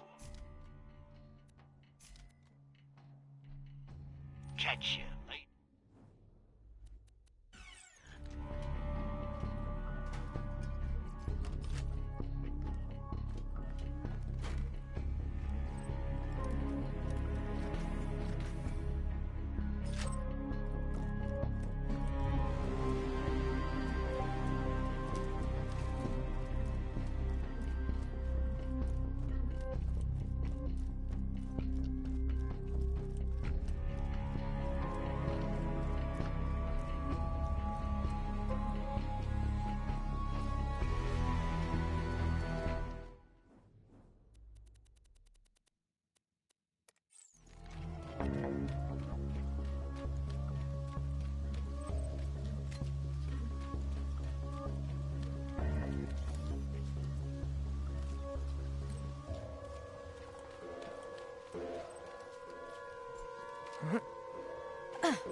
Just a reminder, don't eat anything until you've washed your hands, and then amputated them, and then replace them with sterilized robot hands. Stay put!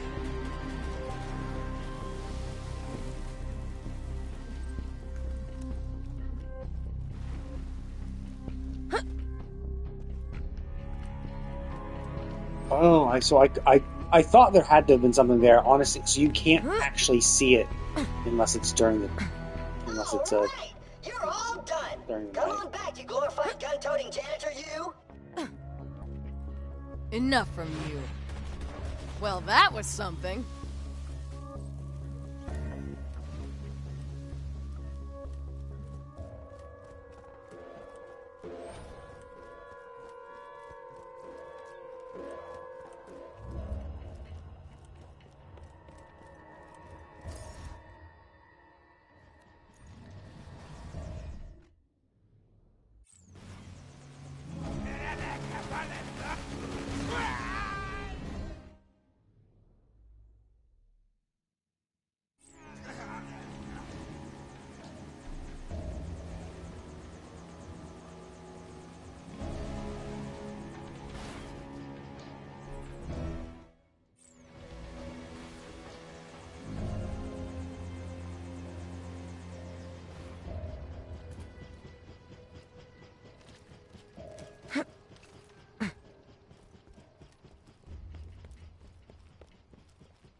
A fantastic day for capitalism.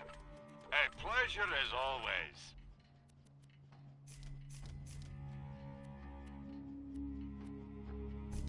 Remember, we're always open. Farewell, friend.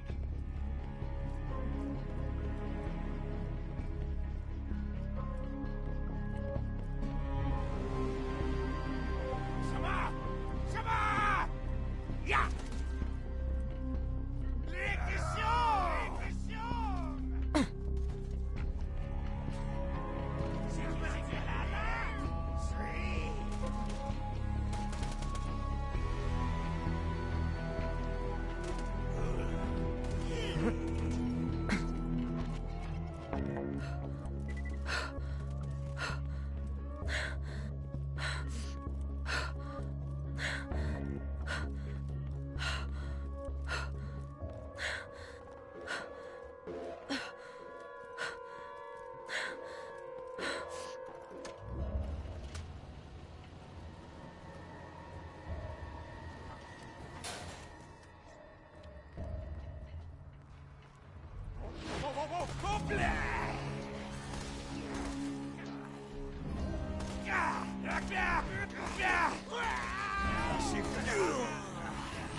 Hold it!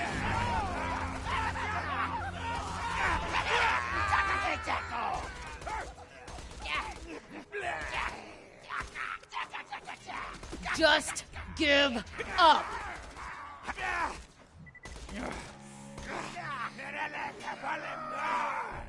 Stop struggling.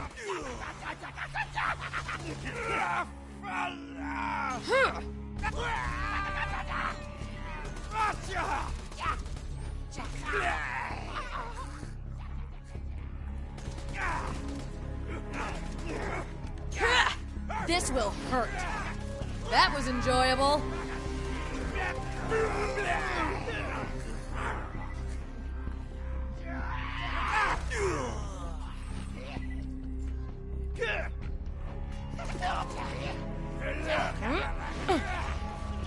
That was awesome!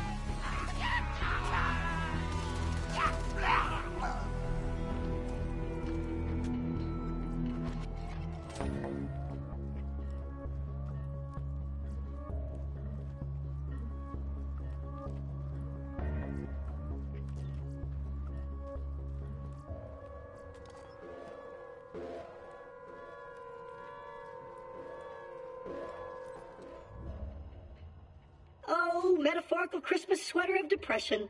You are so very comfortable. And you smell like cookies. And tears.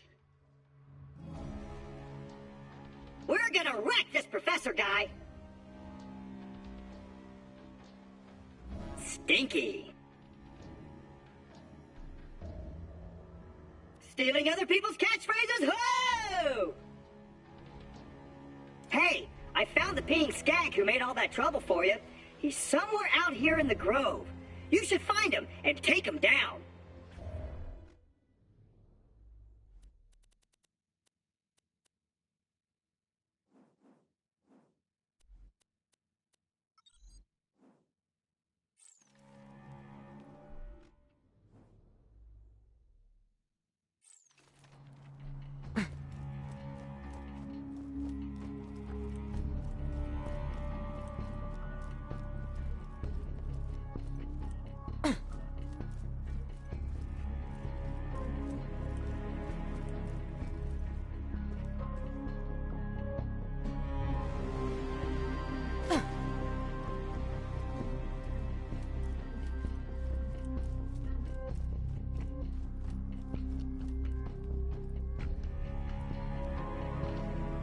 Oh, it's another thing I have to do at night again.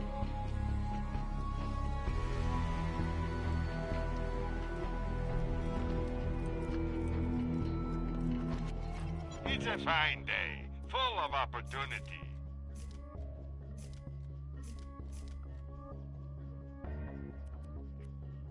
Pleasure doing business. Remember, we're all... Welcome to Dr. Zed's Portable Clinic.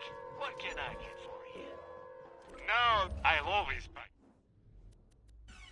guns you don't need. Always happy to do business with a Vault Hunter.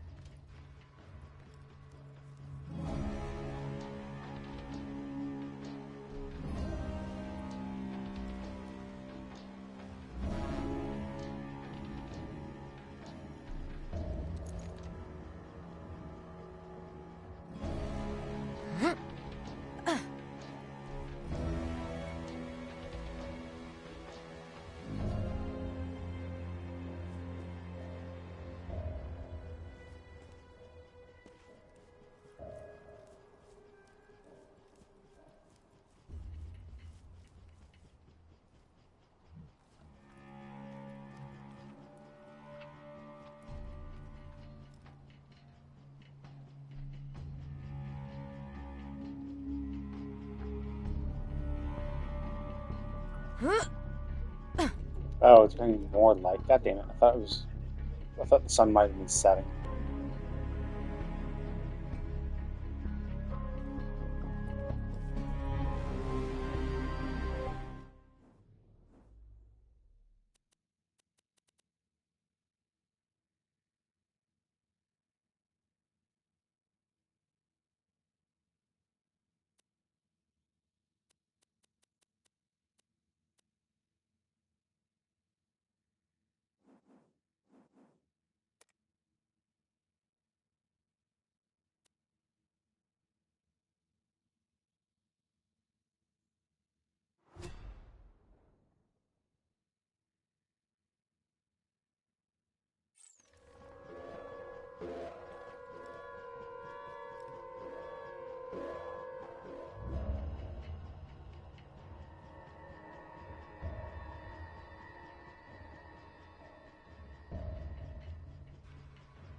It should be nighttime because I think that's glowing, right? I don't see the tracks. Is it above me or something?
You'll have to track him using more of those glowing urine spots.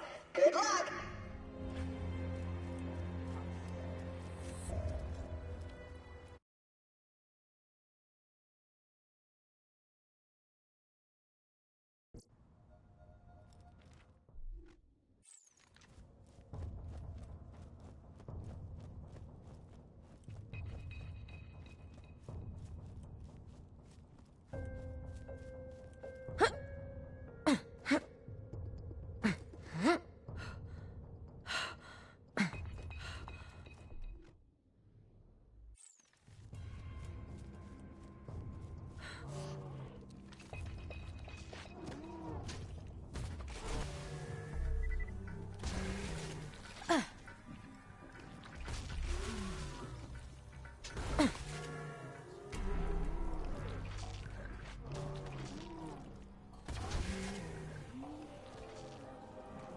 Please stop.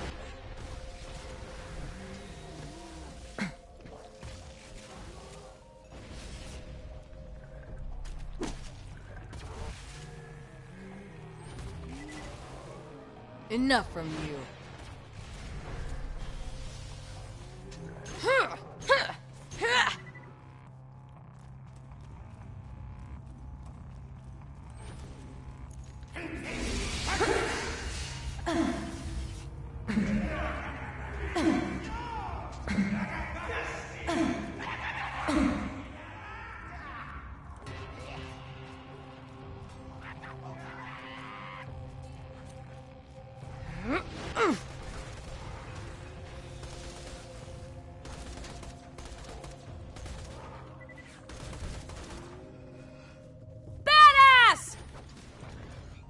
nailed it right there. There he is! While you fight him, I'll come up with a hilarious urine-based pun that I'll say once he's dead. I couldn't come up with a hilarious urine-based pun. Still, at least he's dead. Go ahead and get back here.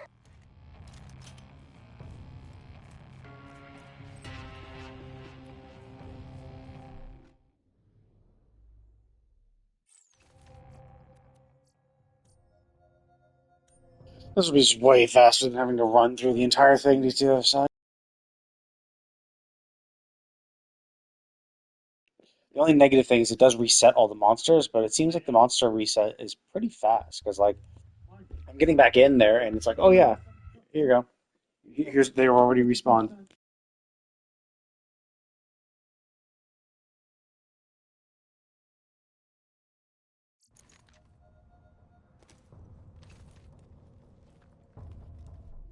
Oh yeah, fuck, I forgot.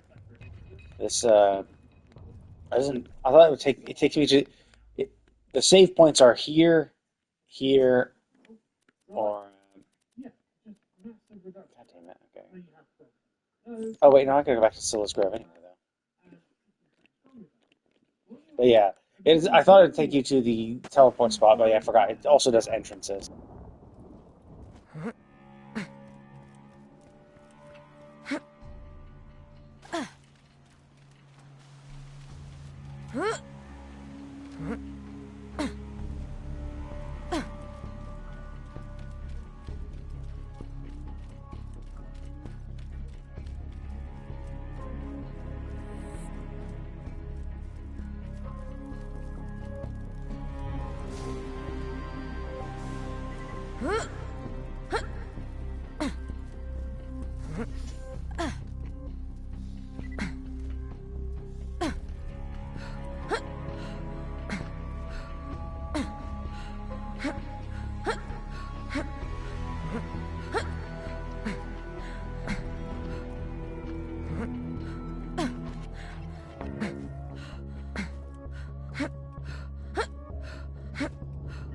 The shitty thing, though, is that because it resets all the monsters on the save quit, and that's basically how you farm bosses, by just save quitting and boss respawns. The problem is, once I have to go turn it into Claptrap, and I was kind of expecting that once we cleared it out, like, that would be considered a safe spot, because that's where the teleporter is. But it's like, nope, it's... The enemies will constantly respawn at that location every single time you go in. So it's like, well, that kind of blows.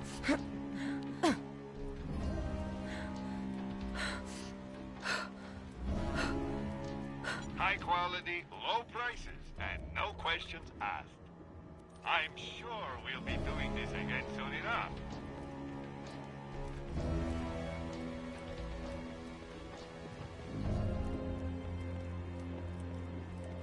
Shama! Shama!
The best I had was, "You sure aren't number one, Skag," which kind of sucked.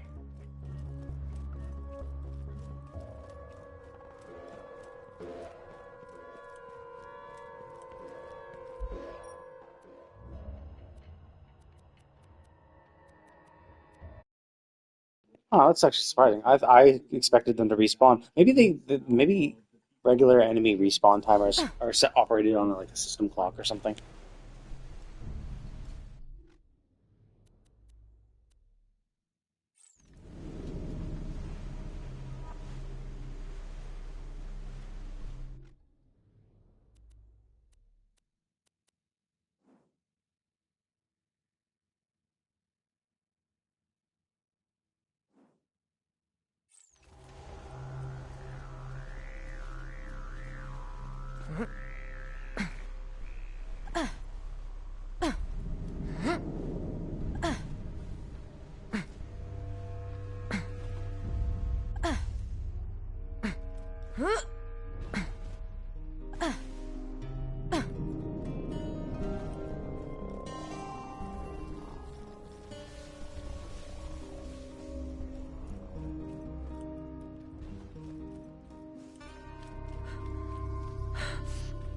Oh, he actually does chase after me. Okay, I didn't know if they would actually be. I didn't know if they would actually be. Can I get up here? No, I cannot. But okay.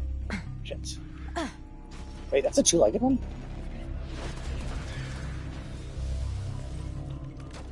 I did not realize that was a two-legged.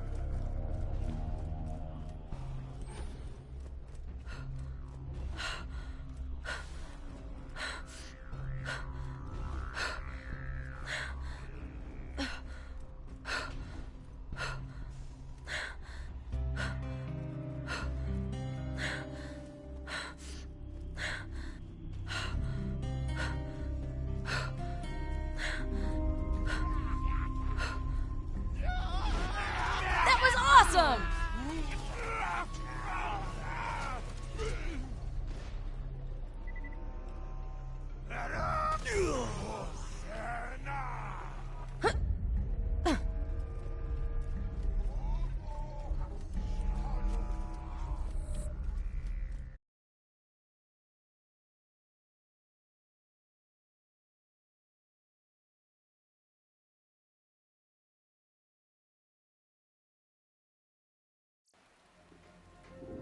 Vault Hunter, quick suggestion. Just stop chasing me. I've already found my secret weapon, and I'm activating it now, so, you know, you're already too late. No need to head to the terminus and kill me. No reason whatsoever.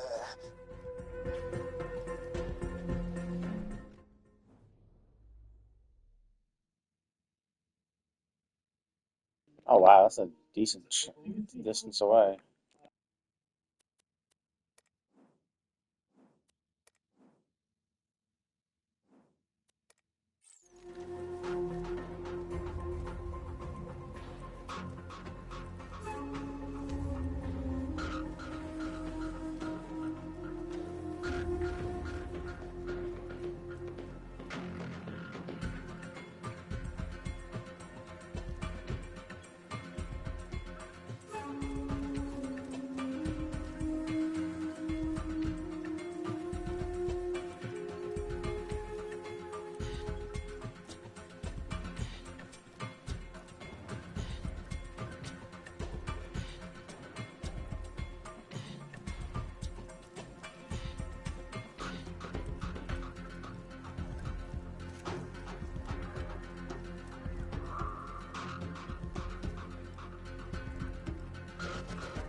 Stay still.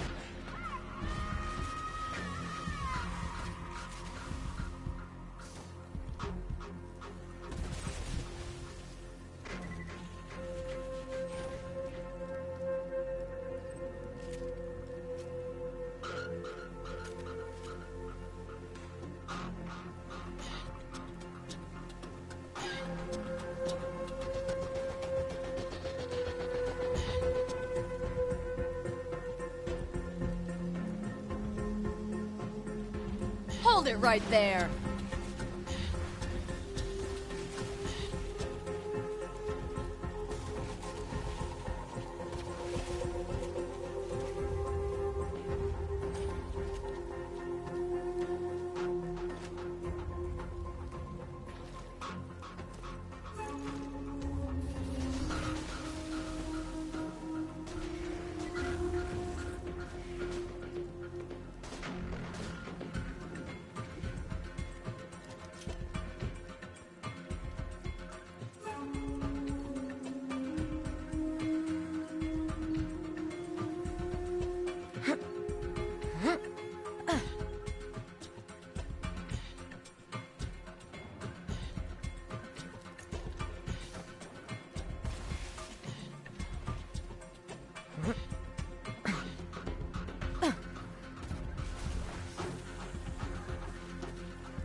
This will hurt.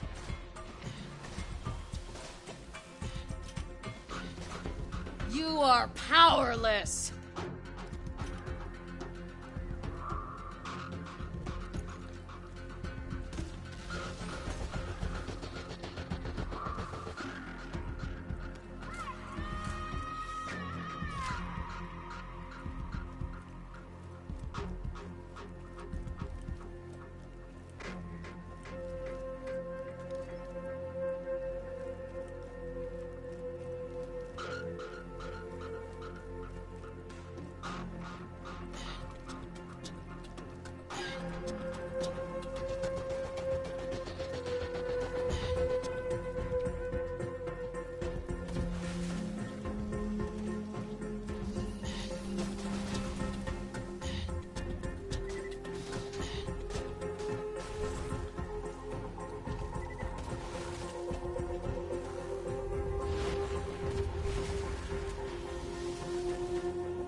Hunter.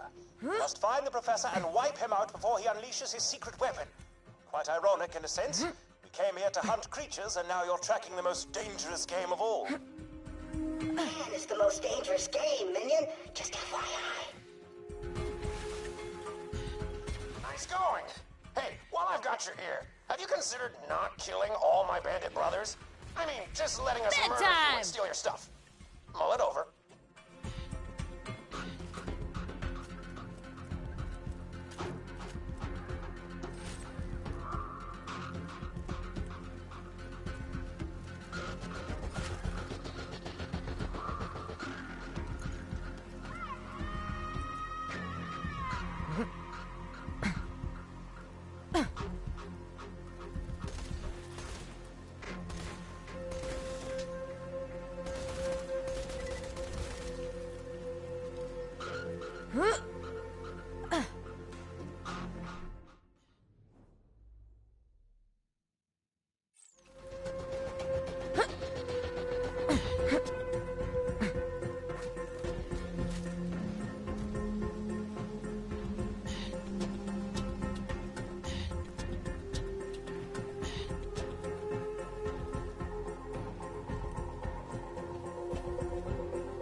Oh, he's lovely. Kill him. Hold it right there.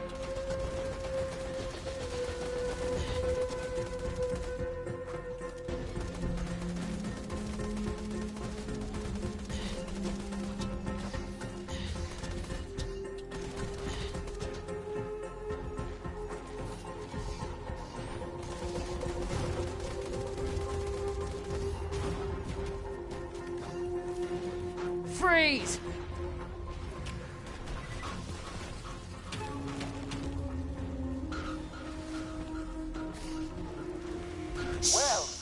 Well fought indeed. I have financial compensation with your name on it if you should return to me.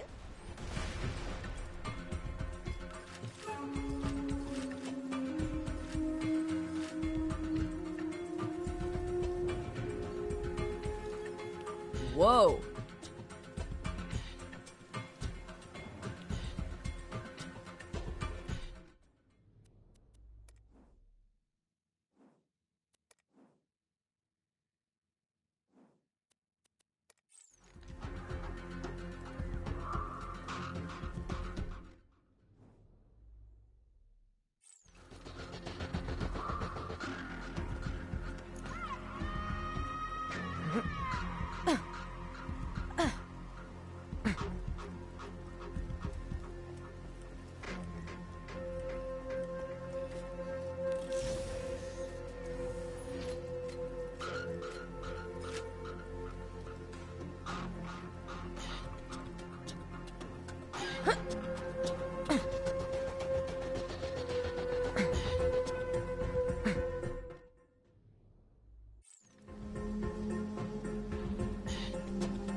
Silence!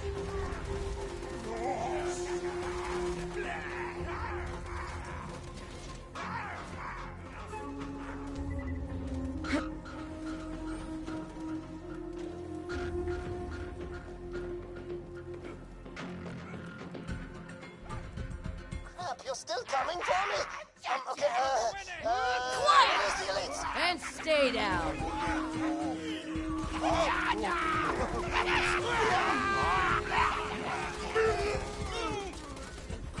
Hold it right there.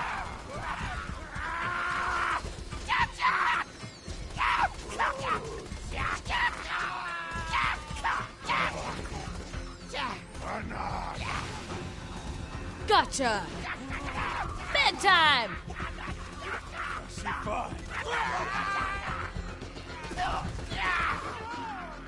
What the hell? Those were literally my best guys! Oh, God, I'm so screwed. Crap.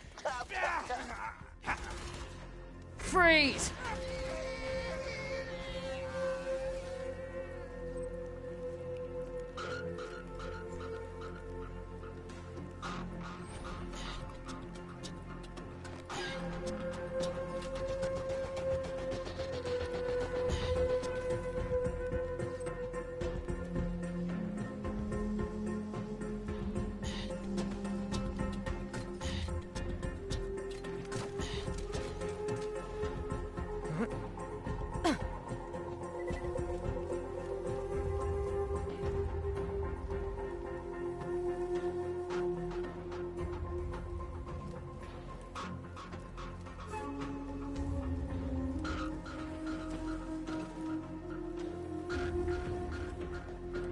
Now, activate the pheromones if you haven't already.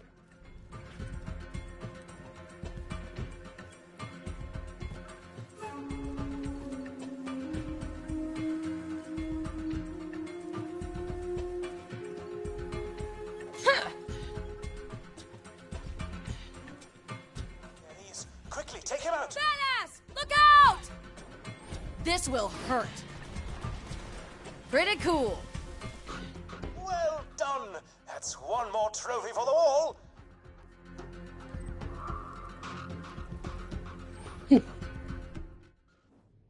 I hate time stuff. I didn't know.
Hold it!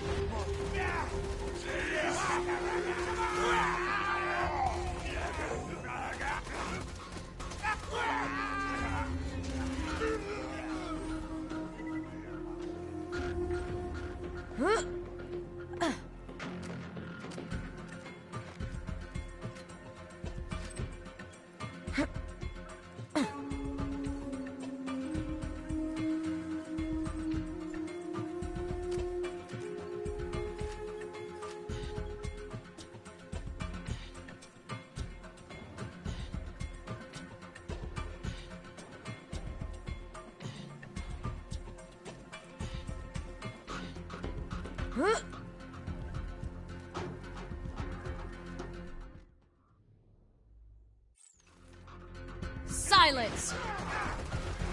And stay down!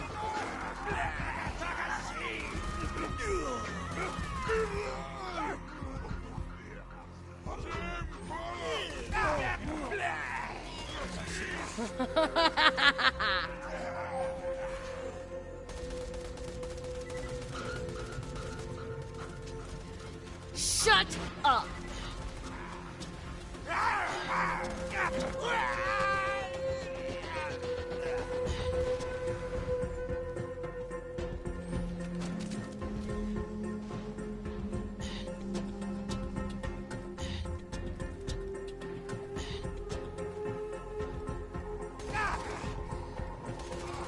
Stay still.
Great.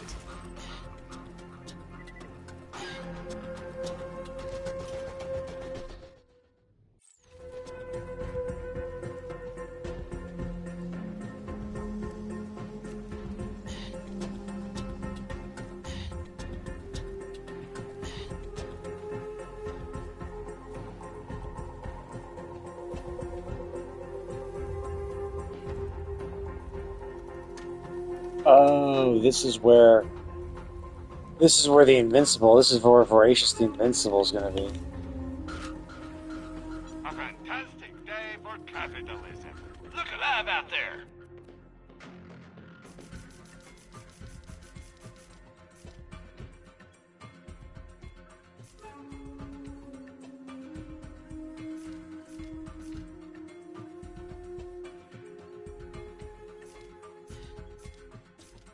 Good luck. Catch you later.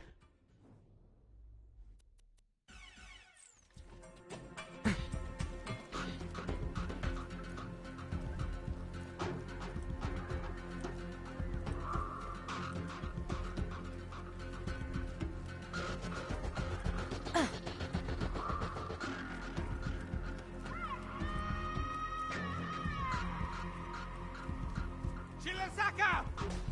Makawene! Shilasaka!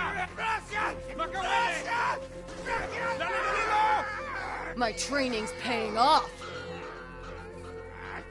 Russia! Russia!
This is the power of a siren.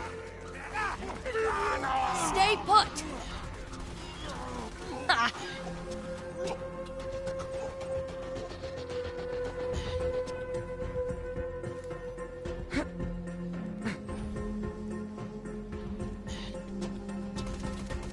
Freeze!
Another down!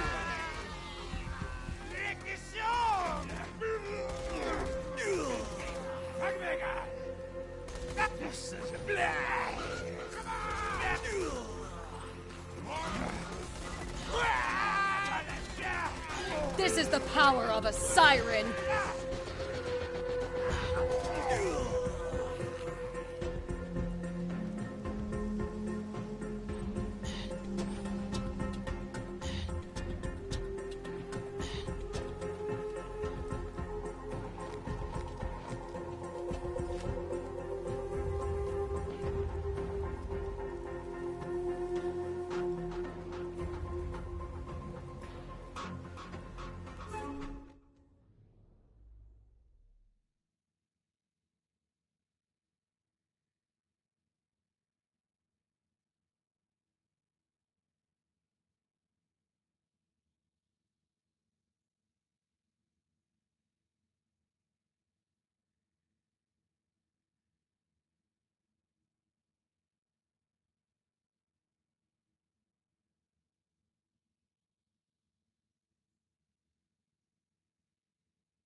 So much to do.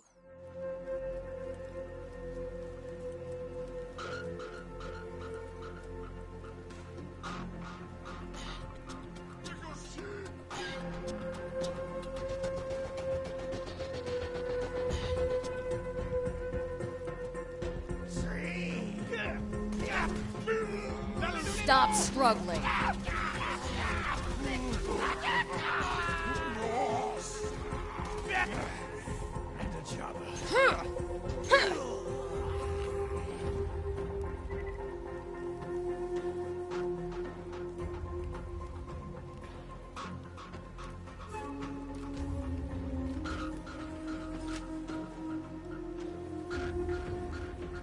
All right, you made it. Remember, the code is 134.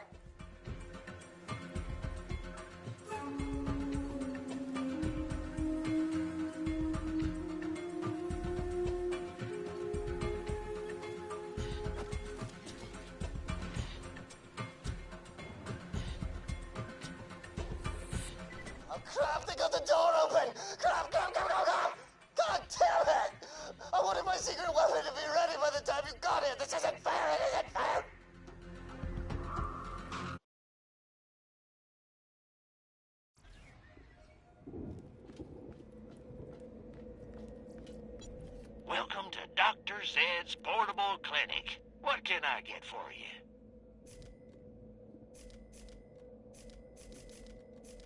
Set out.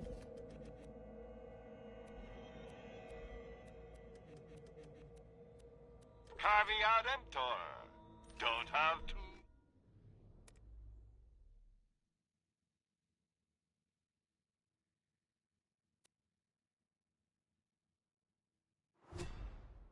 That's fun.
Yeah, I wasn't able to blast through it with my insane stats. I mean, yeah, obviously I should have aimed for the stuff on his back. That was stupid of me. I still thought I could do like more damage to it. Like I thought I could still overpower it. That's why I did my shotgun. I was like, oh god, let's blast, blast, blast. I'm like, oh, okay. So I actually need to focus on the actual back. Okay.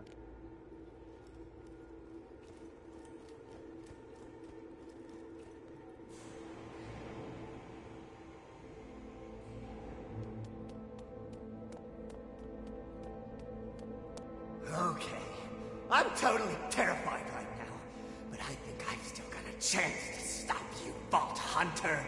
You may be a walking apocalypse, but I've got my brains, and my guns, and this ship! I may just have a chance again!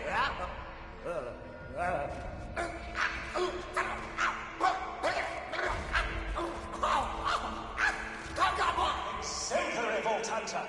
Now, go collect the fruits of your labors from the Terminus.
Huh, only 3 hours. That's interesting. Like, Torg took me about 3 hours. Like, my last stream of it was about 3 hours too, but I think I did a few quests to start. Like, I went from Scarlet's into Torg, did a few quests, and then I stopped, and then I continued. This was surprisingly short. I was expecting... Supposedly they said, like, not really a completionist run, but, like, the main story takes you about 3 hours, and, like, 5 to 6 to do all the side quests and stuff. Now, to be fair, I imagine some side quests will unlock with the quote-unquote beating of the DLC. But it does seem... I can kind of also get it, too, because some of the some of the side quests were, like, do this really annoying... Like, do this really annoying thing where you, like getting the 23 eggs means I'm going to have to scour the entire fucking map looking for eggs. Or look it up, obviously. But, like, it's something that would just take a lot of time looking for those eggs. And then killing the rare variants of monsters, I'll have to go to where those monsters spawn and like, just farm them to make sure, to try to find that. So, it will take longer because of having to do that. So it'll take me longer to do that. And so maybe that's why they were like, oh yeah, it's going to take a while, because, like, you know, like, I only just found a slag spore at the end, although I think I don't need to kill as many of them. I don't think I have to kill as many slag spores, but, like, all the other ones are, like, between 5 and 6. So, and I think I got the skag one, so, like, that's done. I don't have to worry about that. And so it's like I just got to find, you know, where the other monsters are, and, like, I kind of remember where some of them are, so I could easily farm that by just trying to fight them, save quitting, trying to, you know, going over and over again, which is, you know, fine. It's not, like, bad or anything. But maybe that's why it's estimating the increased amount of time. There's also the fact that there is there is a Invincible. There is Voracious the Invincible, which I need to beat, so maybe I mean, in theory, if you can beat it, you just beat it. I don't think they say there's much extra time for that. And, I mean, I did barely go into that area. I did barely go into that main area, so I imagine that once this is considered complete, there'll probably be still some more quests. It'll be more... Hammerlock will provide the Voracious quest, obviously. Or someone will provide the Voracious quest. And then there's probably going to be a few more quests that's going to take me back to that, the crag. That I had to do shit there. So, there definitely will be some more quests. Definitely.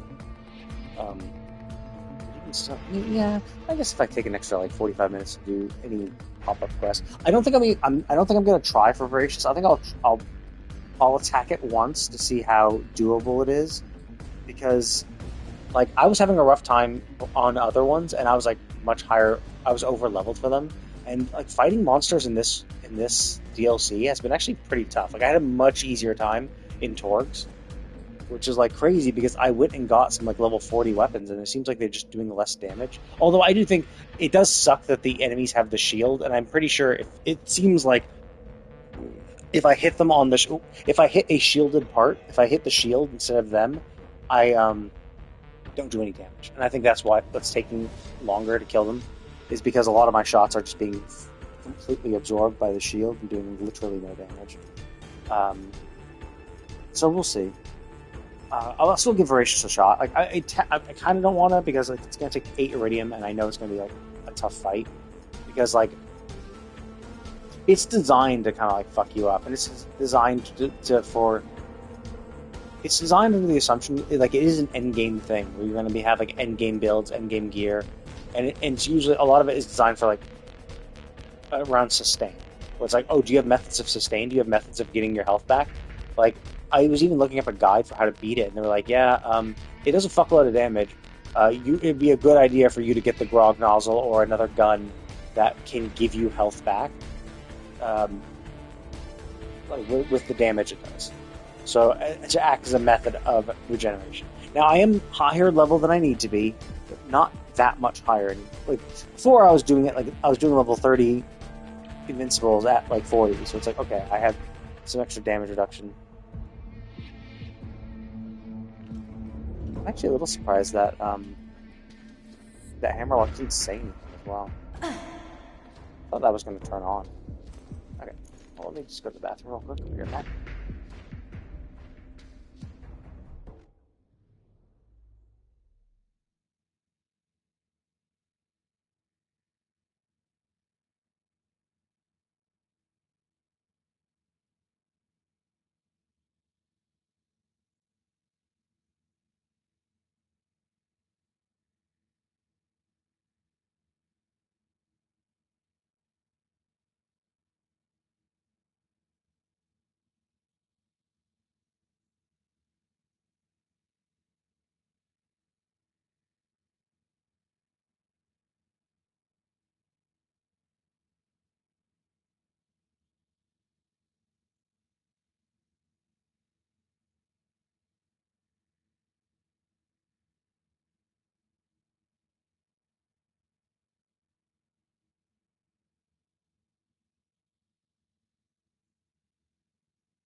Nice.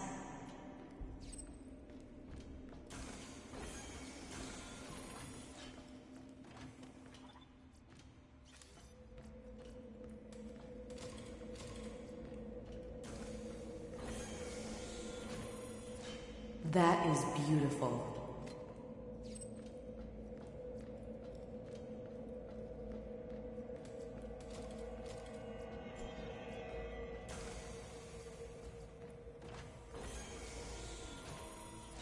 Whoa.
Nice.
Let me know if anything catches your eye.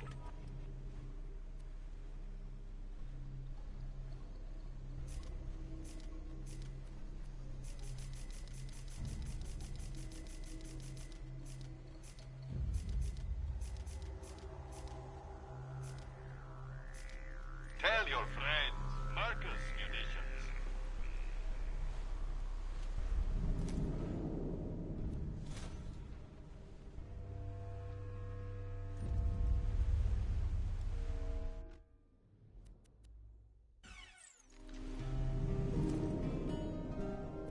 I must say, those pheromones are certainly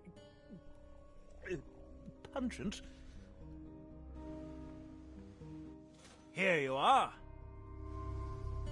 Imagine, if you will, a stalker the size of a small building. Now imagine yourself killing it. It's time to make that dream a reality, my friend. I found the stalker in question.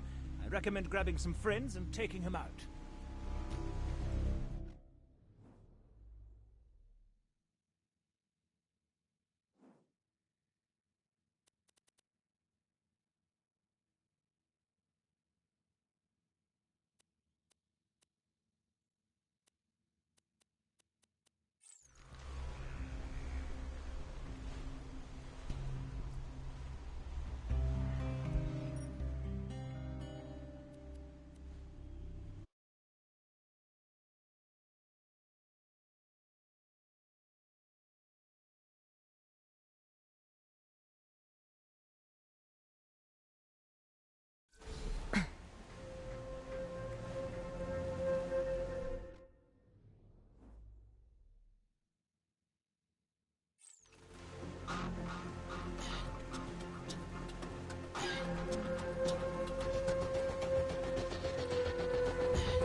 Calm down.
Stop struggling.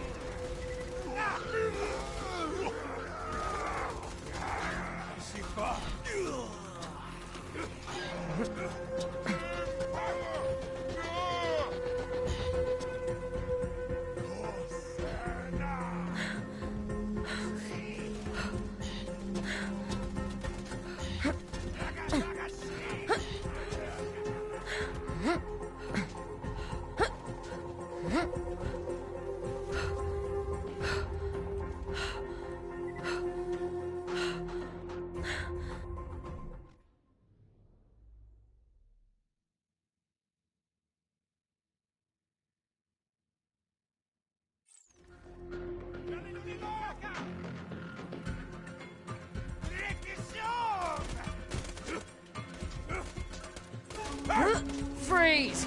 Farewell!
Fine day, full of opportunity.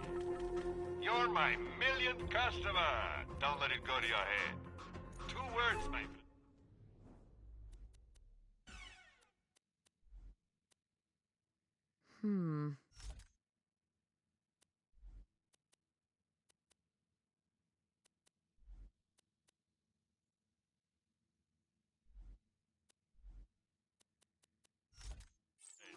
No refunds. Let me know if anything catches your eye. I'll patch you up whenever you need it.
Jesus Christ, that's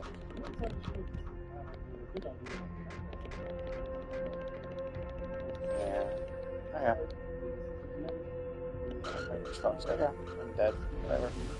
Just wanted to give it a shot. I see. So you can kill him pretty quick. I guess the point is you want to balance it to get the shield super low. So basically, by the time the shield's over, or you kind of want to like balance. Hyperion wishes to remind you that by using this respawn station, you have forfeited your right to reproduce. That's interesting, though. Yeah. I was just curious how much damage I do. So even unloading it, the weird thing is the shield is resistant to shock. So I'm just like, is it like resistant to shock, or is it just like, is it resistant to the point there's no point in using? Oh, wait, are all my weapons? So either way, okay, well it's good. Good attempt. I don't think I'll be able to do it. I just don't have good shit.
Ooh, ouch!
The chopper. Crushy fun. Hold it right there. Senza Maculo! Another rare creature down, mashallah!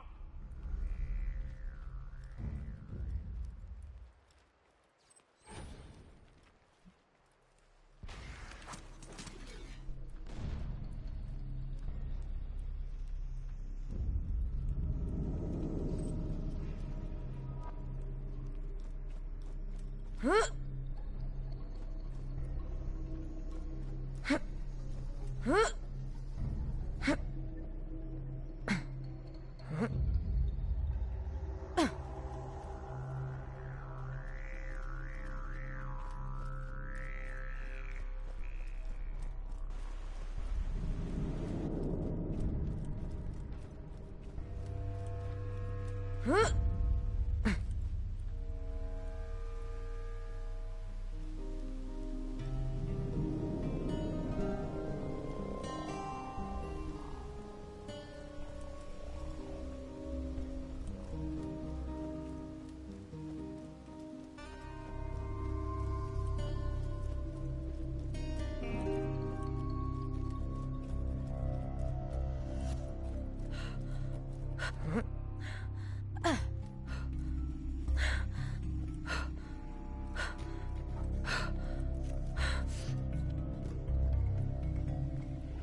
Okay, I think I'm gonna go ahead and call it there. Like, the problem with this one is that it's just gonna take me. I'll have to do like so much like investigation and shit that I'm just gonna be like, it'll take so much investigation, or looking it up. Like, I'll either look it up on the map so I know exactly where all of them are, which obviously kind of like defeats the purpose. And then same for this, where it's just like and that's the kind of thing where it's like, well, if I'm doing this the proper way of like going out and finding it myself, then yeah, I'll probably come across some other monsters. The problem is, I think Boroks exist in this location, but the Scalions don't, and Drifters do. So it's like I might get the Drifters and the Spores and the Boroks, maybe, by trying to do this manually. But doing this manually will kind of suck because of how big and wide an area I have to cover, and the fact that I have to get every single one of them. Not the hardest thing to do. Obviously, I could do it, and then after that point, I'll just need to go and get that. But it's like, like I'm doing this game for the story. This is a story recap, so I still want to do this because, like in Tales from the Borderlands, Nakayama had a, well, not really a big mention, but he did have a he. Oh, let's see. Here. Nakayama wasn't completely meaningless, but he did actually have a story. Well, like he wasn't super meaningful. But what I mean, Nakayama wasn't like a huge, big portion of Tales from the Borderlands, but he did have a purpose. Like he actually did appear, and the game would be different if he wasn't there. If it wasn't Nakayama, then it would be a different game. Because obviously from this we saw, oh, okay, Nakayama's obsessed with Jack. Well, in Tales of the Borderlands 1, we see Nakayama in the in Shade's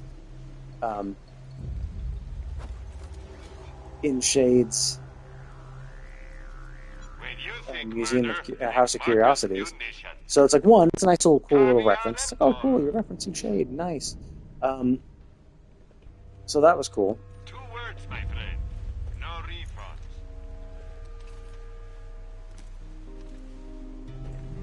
refunds. So that was cool. That we had. One, we had Shade as a reference. Shade was a part of Captain Scarlet DLC, the first DLC of this game, and then in Cabinet Curiosities we had Nakayama, and they even said Nakayama death by fall, which is like what we literally saw happen, him just falling down the stairs and dying. So that was pretty funny, a nice little reference. And 2, when we get the ID, the Hyperion ID from Nakayama, I guess we saw at the end of the episode, but basically it like installed Jack's personality into Reese, and that's going to be a big thing. So it's like, oh wow, so like he actually did matter. It did actually matter what he did. So like that's the interesting thing about this DLC is that, or about the DLCs in Borderlands 2, is that 1, DLC 1 of this game introduced Shade. 2, I mean DLC 2 didn't really. I mean, it introduced Torg as a person. I think up until that point, like even though Torg was a weapon manufacturer for the game, and it was a weapon manufacturer that dealt with explosions, I don't think we ever like heard him at all. And then in the second DLC, we actually saw him. We heard his voice, and then he became more of a mainstay. He appears in the 4th DLC. He appears as part of the main story, like as part of the story for one of the Headhunter DLC. So like, and then I don't know if I think we might hear his voice in 3. I don't think we ever meet him in person again. I think, but I do think we might hear his voice. I forget. Oh no, yeah, we do hear his voice because basically, like how 2 had the Circles of Slaughter. And the Circles of Slaughter in 2 were basically just this one-off type thing where it's like you go, you get a quest, you do 5 rounds in these 3 locations, and you're done. Like, you've done the quest, it's done, like, it's over. Like, congratulations. In Borderlands 3, there are, I think, 5 Circles of Slaughter? At least 3. At least 3, maybe more, I forget. But there were at least 3 Circles of Slaughter, and they were repeatable. So they basically, it wasn't a quest that was like, oh yes, do round 1, do round 2, do round 3, do round 4. It was just nope, like just go in, do it. You'll fight waves and waves of enemies. Like that's the point. So, and I think all of them were considered Torg Circles of Slaughter. So I think Torg's voice was always overlaid up. So like that was an interesting way that Torg was kept alive in the game. Even in 3. I mean, like, Torg is a character, too, so that's always fun. And so I mean, like, yeah, like we got Shade from Scarlet's DLC, we had Nakayama from this DLC, Hammerlock's DLC. Like, Shade, it's not super important. I mean, yeah, he's a fun character. Owner of the Cabinet of Curiosities. It actually does make sense for Shade to have a place like that. So it actually makes sense for him to have a place like that. So that's interesting in and of itself. Because he did collect dead people, kind of. It wasn't that he collected them per se, but like he did have. He was incredibly lonely, so I guess he just found dead people and basically like made it seem like they were alive, like embalmed them and placed them around town to make it seem like they were alive, and his friends and shit like that. It's whatever, right? And so it makes sense that he was part of the Cabinet of Curiosities, which basically did the same stuff. Had a bunch of stuffed animals and people. And so, like, playing 1 and playing 2 and the DLCs gives me more of an appreciation for Tales of the Borderlands because of the references they have in it. So I am... So, I mean, it's pretty good. That's why I'm definitely going to play the new Tales of the Borderlands. I heard it's not as good. I heard it's a Tediore themed one where they just don't make Tediore. Get this out of the way. Like, Yes, with the Rafa,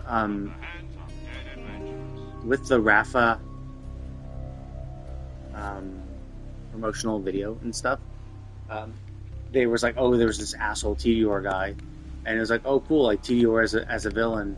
That was pretty interesting. He was a pretty ruthless asshole, and they're like, yeah, like, why is Tediore so much more of a convincing villain than they were portrayed in the new Tales of the Borderlands? So it lets me know. And then there were some people talking about how the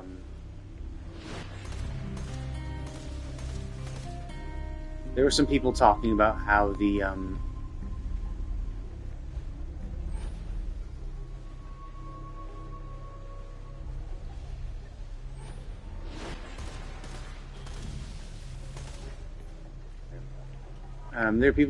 how the scientists who were on the podium where Rafa was demonstrating.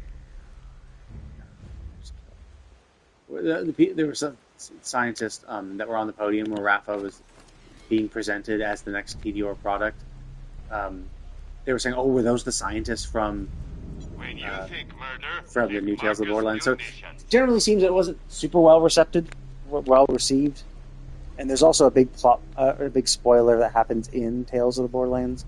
That after that happened, like it was a noticeable change. Like you're like, oh wow! Like after that happened, like it carried forth into the future games too. So,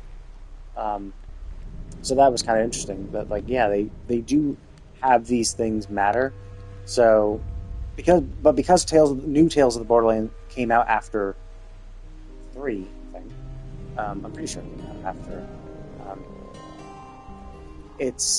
The cool thing is that it can have a lot of references because it came out because it is the most recent game. It has all the other games to build as a reference, and that can reference all the other games. So that will be kind of interesting. So I am looking forward to that, to see what's in New Tales of the Borderlands. What happens. Sure, maybe the story isn't the best, maybe, but maybe it's not the best, but as long as it's still kind of funny and silly, it's fine. And it's like it's not a super long game anyway, so it's like I'll just get through the story and have my fun. So I am looking forward to that. A lot of quests. I could go back and do this now, actually. There is the possibility I could beat Master Yi, because one of the key things that I was having a hard time doing is getting him to get stuck. It's dangerous to go alone, jerkwad. Don't you hurry back. I don't care what you buy. Just buy something.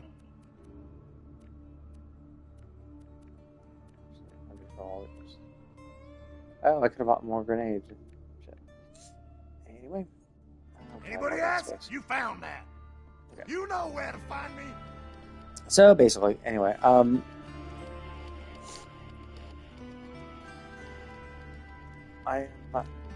looking forward to seeing, what it will be, what the new Tales of the Borderlands. Because I haven't actually played that game at all. Like, I have it, but I never got around to playing it.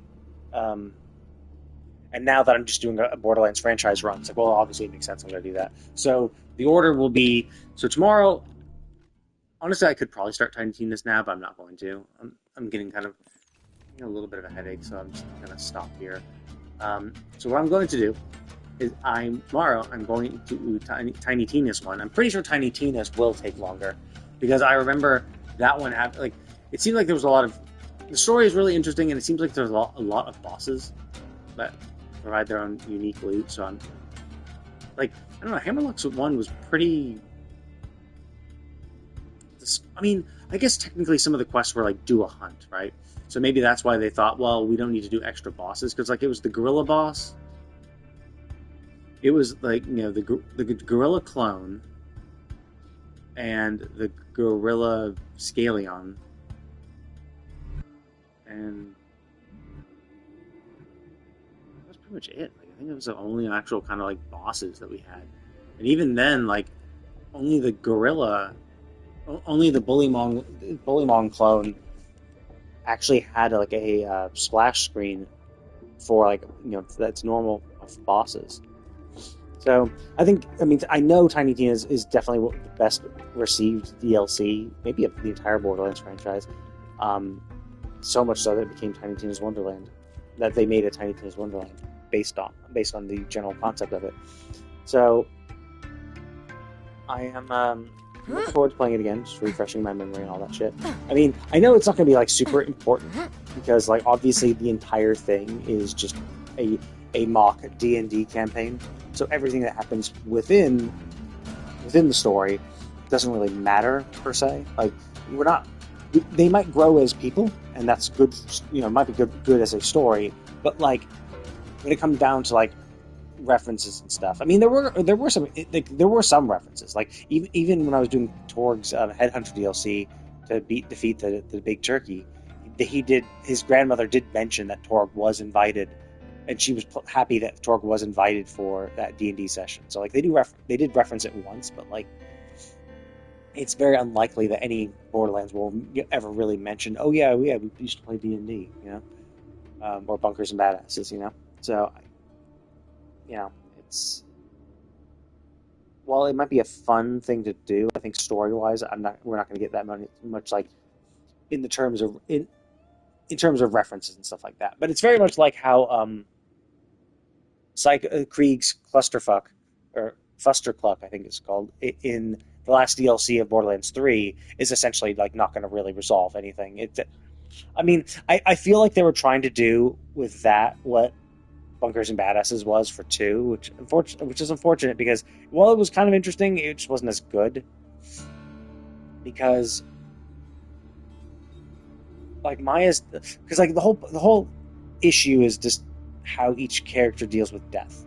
So in Bunkers and Badasses, it's how Tina is dealing with Roland's death, and in Krieg's Fustercluck is Krieg dealing with Maya's death. The problem is that, like, Krieg is a psycho, and so you really can't, like, you might like him conceptually, like, oh yeah, he's a psycho, he's funny, he says all these funny things, but, like, we don't really know much about him, because, like, he doesn't ever really tell us anything, because, like, honestly, we don't really know much about any of the Vault Hunters, because, like, the only stuff we know is, like, from echo logs we find out in the field, which is usually just a few sentences of stuff, maybe going over our background. And yeah, maybe some of the, like, lines we say, like, as our characters say when we do stuff, like when Maya says, oh, I love my powers, sure, that might give you a feel for who they are as a person, maybe. But, like, generally, like, we as the Vault Hunter don't really say anything, and there's not much character development for us.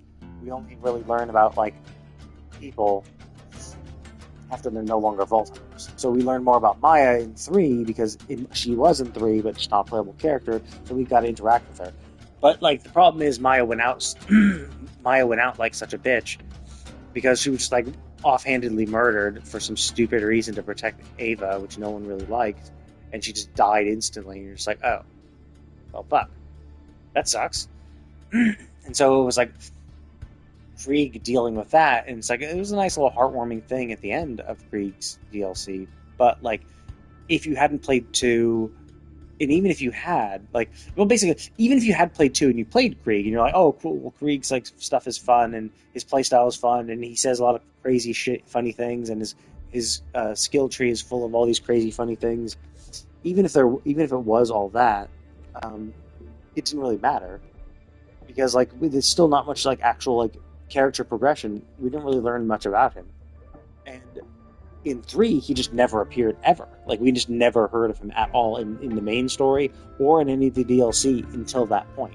And then it's like, hey, yeah, there's Krieg. So it's like, pretty much the only people who would know Krieg would be the people who played Borderlands 2, and that's it. Because he wasn't in the pre-sequel, I don't think. I mean, maybe he's referenced in it, because it is a pre-sequel, so maybe we help or find Krieg before he's become a psycho. Like maybe we see a pre-psycho Krieg, and so maybe there's some character development there that I'm not aware of because I never beat pre-sequel and did all the side quests, so I don't know where the DLC. So it's possible that we do come across the lab that is experimenting on Pandorans, and we do come across Krieg as part of those experiments, or maybe he works for the Institute, and so we interact with him for a bit. And then he gets like captured and experimented on and becomes Krieg. So maybe that happens. Hard to say. So maybe there was some plot development in the pre-sequel. And so, because like in the Borderlands 3 DLC, we actually get to interact with Psycho Krieg and a normal, non-insane Krieg. So it's like, maybe we met the non-insane one in the pre-sequel. And so this is a reference to that. So maybe people who've been playing the entire franchise understand. Oh yeah, like we met, he's that like Krieg is that guy that we met in the pre-sequel, who then becomes Krieg in 2, And so maybe there was more references that I just don't get. So we'll see. Like I'll beat this game, beat all the DLC, and then move on to the pre-sequel. So basically, yeah, I'm gonna stop this in a little bit.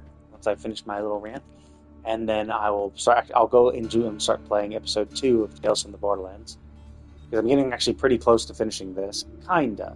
There's this Following Tina's DLC, which is going to be, I think it's going to be a lengthier one. Hammerlock's one was pretty short. I'm pretty sure I'm going to have to do at least 2 or 3 streams for Tina's, and then there's the final DLC of Fight for Sanctuary. That was released right before Borderlands 3 came out. And I've only played that once. I did play it more recently, but I'm also not sure if I did everything either.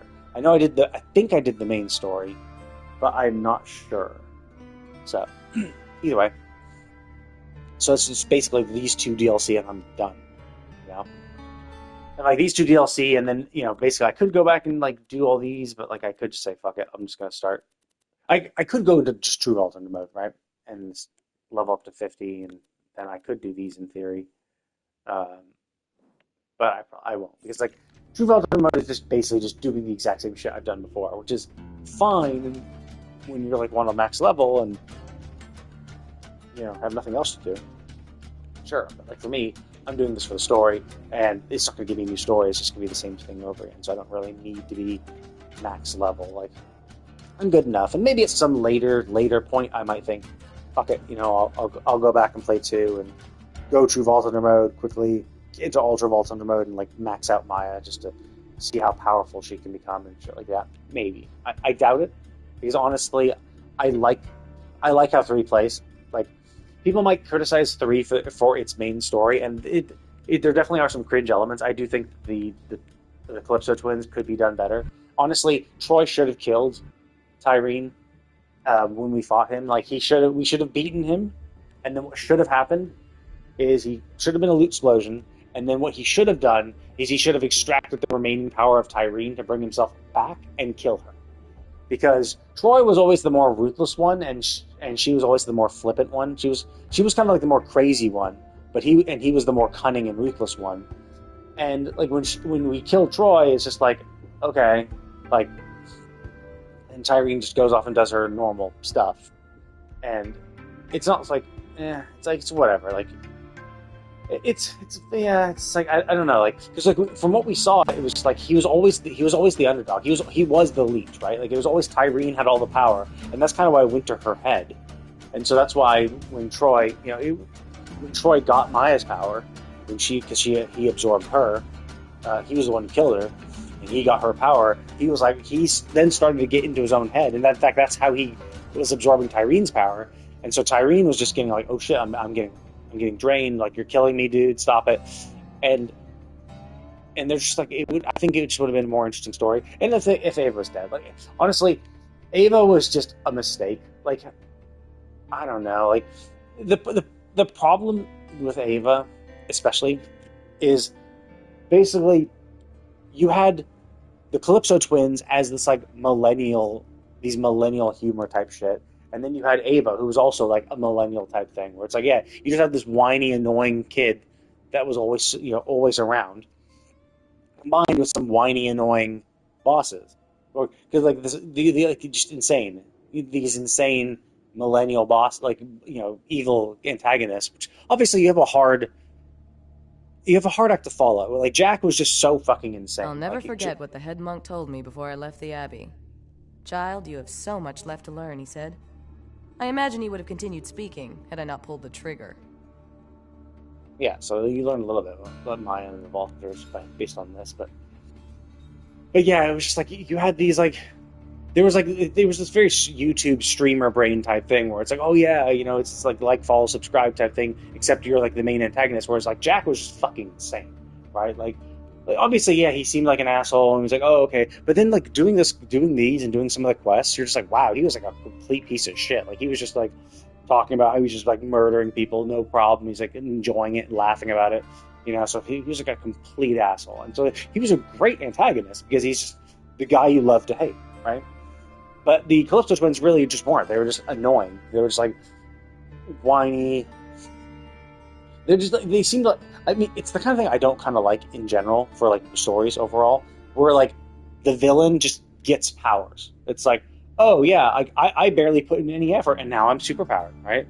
Like I that's basically the reason why I stopped watching reading My Hero Academia, because it was just like, oh, okay, so Deku is like working really hard to overcome to be able to use his powers properly, and like it was all for one and one for all fighting against each other, but it was like, okay, cool, like the evil mastermind, it makes sense that he's like, yeah, he's done all these things and all this shit, but then he's like just giving his power to that random dude who can just like kill people easily, and he's just like, yeah, he's just like, it's like, here, you can have my power, and I'm gonna like do everything in my power to make you awesome, and it's just like, so this dude just doesn't do fucking shit. You have all these other villains like, oh, well, we're gonna like steal this or do this, and then like you have the two of them, the bad guys and the good guys, fighting against each other, and then after the bad guys like take away the thing, this asshole just swoops in and steals it. So it's like, it's a bunch of like it's a villain who just like gets everything handed to him. It's like, yeah, he had a tragic upbringing where he accidentally killed his family because of his his powers emerging, but still, it's just like, beyond that, he's such a whiny little bitch, despite after that, everything being handed to him on a silver platter. It's just like, yeah, he was like found by All For One. He was found by him and like raised by him and like raised in this cushy little environment. And then like it was like and then there was like when he was fighting against the other villain institution, where it was his little group fighting against them, and it's like they were fully organized. They had all this shit. He's like, no, I can't. I don't want to handle your wanton destruction. And when they win, he's like, okay, fine, I'll just do it. It's like, no, you had some serious concerns. And then it's just like, the second he beats you, you're just like, okay, well, you can have all the thing I've worked for, it's all now yours. And it's just like, so, and like, he just did one fight, and he just gets all that fucking thing. And then, also in that fight, you have Himiko, I think that's the one who drains blood and shit, and like, her power just makes no fucking sense, right? Because like, the whole point of all these like children in their school is to like learn how to use your powers. It's like, yes, we're training, we're getting better at using our powers. And then Himiko's like, oh yeah, I'll just drink your blood and I can use your powers just as well as you can. It's like, what? Like, that makes no fucking sense. Like, It's like, I would get if it's like, oh, I drank your blood, and I then have to like learn what your power was and then how to use it, because like it has to be some sort of like mind thing, right? It has to be some sort of like, you have to be able to like have your neurons go in a certain way to use that power. You have to know how to think to bring out that power. But you're just like, no, I just drank the blood and I can instantly use your power just as well as you can. It's like, what? How does that make any fucking sense? How do you even know how to use the power? Like, it's fine that you can use their power. Your power is to take in their power and copy it for a brief period of time. That's fine, you know. Being able, like, having that be an option because of that makes sense. But having you being able to use it makes no sense. Because what's the point of them training so hard when you can just drink their blood and instantly do it as well as they can? Like, their blood doesn't contain how they know how to use their abilities, right? So, like, it makes no fucking sense. But they just have to do it, because it's like, well, we need their side to win. So that's how she's able to, you know, turn the tables, because she's able to get the blood and then fuck them up real quick, because she can just instantly know how to use it.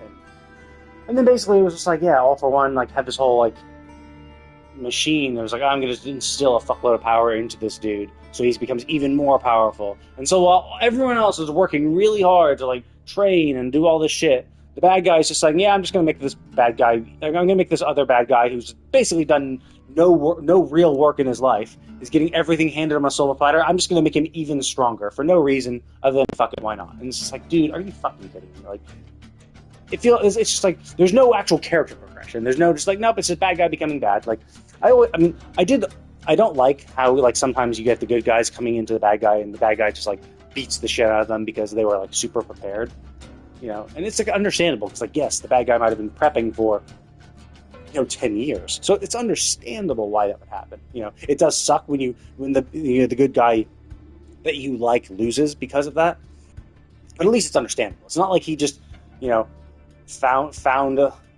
got lucky or something. He's like, no, he worked really hard. You just weren't aware of this because the story started, you know, in the present, and this is something he's been doing in the past. Sure, you know, whatever, right? That's why All for One was fine as a villain, because it's like, well, we're only showing up now for the younger generation, whereas he's the older generation, so we don't know all the kind of shit that he had to do to become, you know, good with his power and build his evil empire and all that shit, right? So there was a suspension of disbelief for that type of stuff. So it's like, yeah, sure, he must have done a bunch of stuff to earn that, his accomplishments. Where it's like, then the next gen evil villain is just like getting all of it handed to him on a silver platter. It's like, yeah, you don't really have to work. Just I'm just gonna make you I'm gonna make you more powerful. I'm gonna find people to be in your group so that they can help you out, and so you can steal the shit that other people worked really hard to fight for and all that shit. No, you'll just swoop in and steal it at the last moment because fuck them, right? And that's kind of how the Calypsos work, right? Like, it makes the leeching thing makes sense. Sure, right? Like, she's a siren that's designed to like absorb iridium and shit like that. Like, fine, sure, there could be a siren like that. We really don't know much about sirens to begin with, so sure, you know, like, that's fine. But then, and then the fact that there were twins, even though normally it's only women who can be siren, it seems, based on what they've said. It seems that the fact that Troy also has the siren mark because they were twins. Because they were twins, he also get like maybe part of the mark, or he got just, you know, linked with her somehow or whatever, right? So that's how he's able to do it, and he's also able to leech. So it could be that both of them have half the mark total. It's hard to say, because like, but either way, you know, then getting that power, you could say, well, it's like, they shouldn't have that power, it's just random. But like, to be fair, like Maya, Lilith, all of them just randomly got the power anyway as well. Silence, to treasure the moments of inaction, so that combat could be even more invigorating. Now I truly understand. They didn't know what the hell they were talking about. So it's fine, right? You know, having them with siren powers is fine. Now, the fact that they were like now leaders of this Children of the Vault cult, like, that didn't feel too great. Because again, it feels pretty unearned. But there is a level of suspension of disbelief, as I said, because we don't know, like, we only pop up now after the cult's already been established, so we don't know what they've done in the past to build it up. It could be that they have been working, very hard to become what they have. Like, it could be that they just worked very hard, and we just only showed up 5 years after they've been working for 5 years. So I'm willing to give them that, even though it does seem like it doesn't really make sense how they were able to do it, but whatever. But then the fact that, like, they're able to just, like, beat the shit out of Lilith and steal her powers, where it's like, what? Like, how are they able to steamroll Lilith like that, and then also steal her power, and then again, instantly use her power? Like, what? Again, it's like, how does that make any sense? Like, Lilith has always been, like, heavily restricted. And sure, she got more and more powerful as she was eating iridium and stuff. We see that in 2. She was like, oh yeah, absorbed iridium, and I'm able to, like, move sanctuary. So she can show a lot of power. But then she shows that kind of power, and it's like, yeah, maybe because she was hopped up on iridium and now she's not. So maybe she lost some of that. But, like, she just gets steamed. Like, you can teleport. How do you get caught by people, right? You can phase walk. Like, how would you ever have gotten caught in the first place? Like, so it is weird that she got caught. It's weird. I mean, it makes some sense. That, oh, okay, well, it's Siren who can leech everything. Fine, you can leech powers. That's fine. I'm fine with that. But the fact that she was able to instantly use that teleportation thing that Lilith has been, like, working on forever, like, instantly, it's like, like, it's weird. But again, there's also a level of suspension of disbelief since we don't know how Siren powers work. Like, how do they even know how to use the Siren powers to begin with? It's like, well, it could be something instinctual. Like, the second you get the marks on you, the second you have the power, you instinctively know how to use it. Could be something like that. But, like, I imagine the teleportation one would be harder because you have to, like, know where to teleport. Like, how do you know how to teleport? I guess if it's part of that instinctual thing, maybe they just teleported only a few hundred feet away and slowly learned their power. But it was like the second they got their ass handed to them, they flew to Atlas, and then Tyrene's just started instantly teleporting bandits in, like, to attack us. So it's like,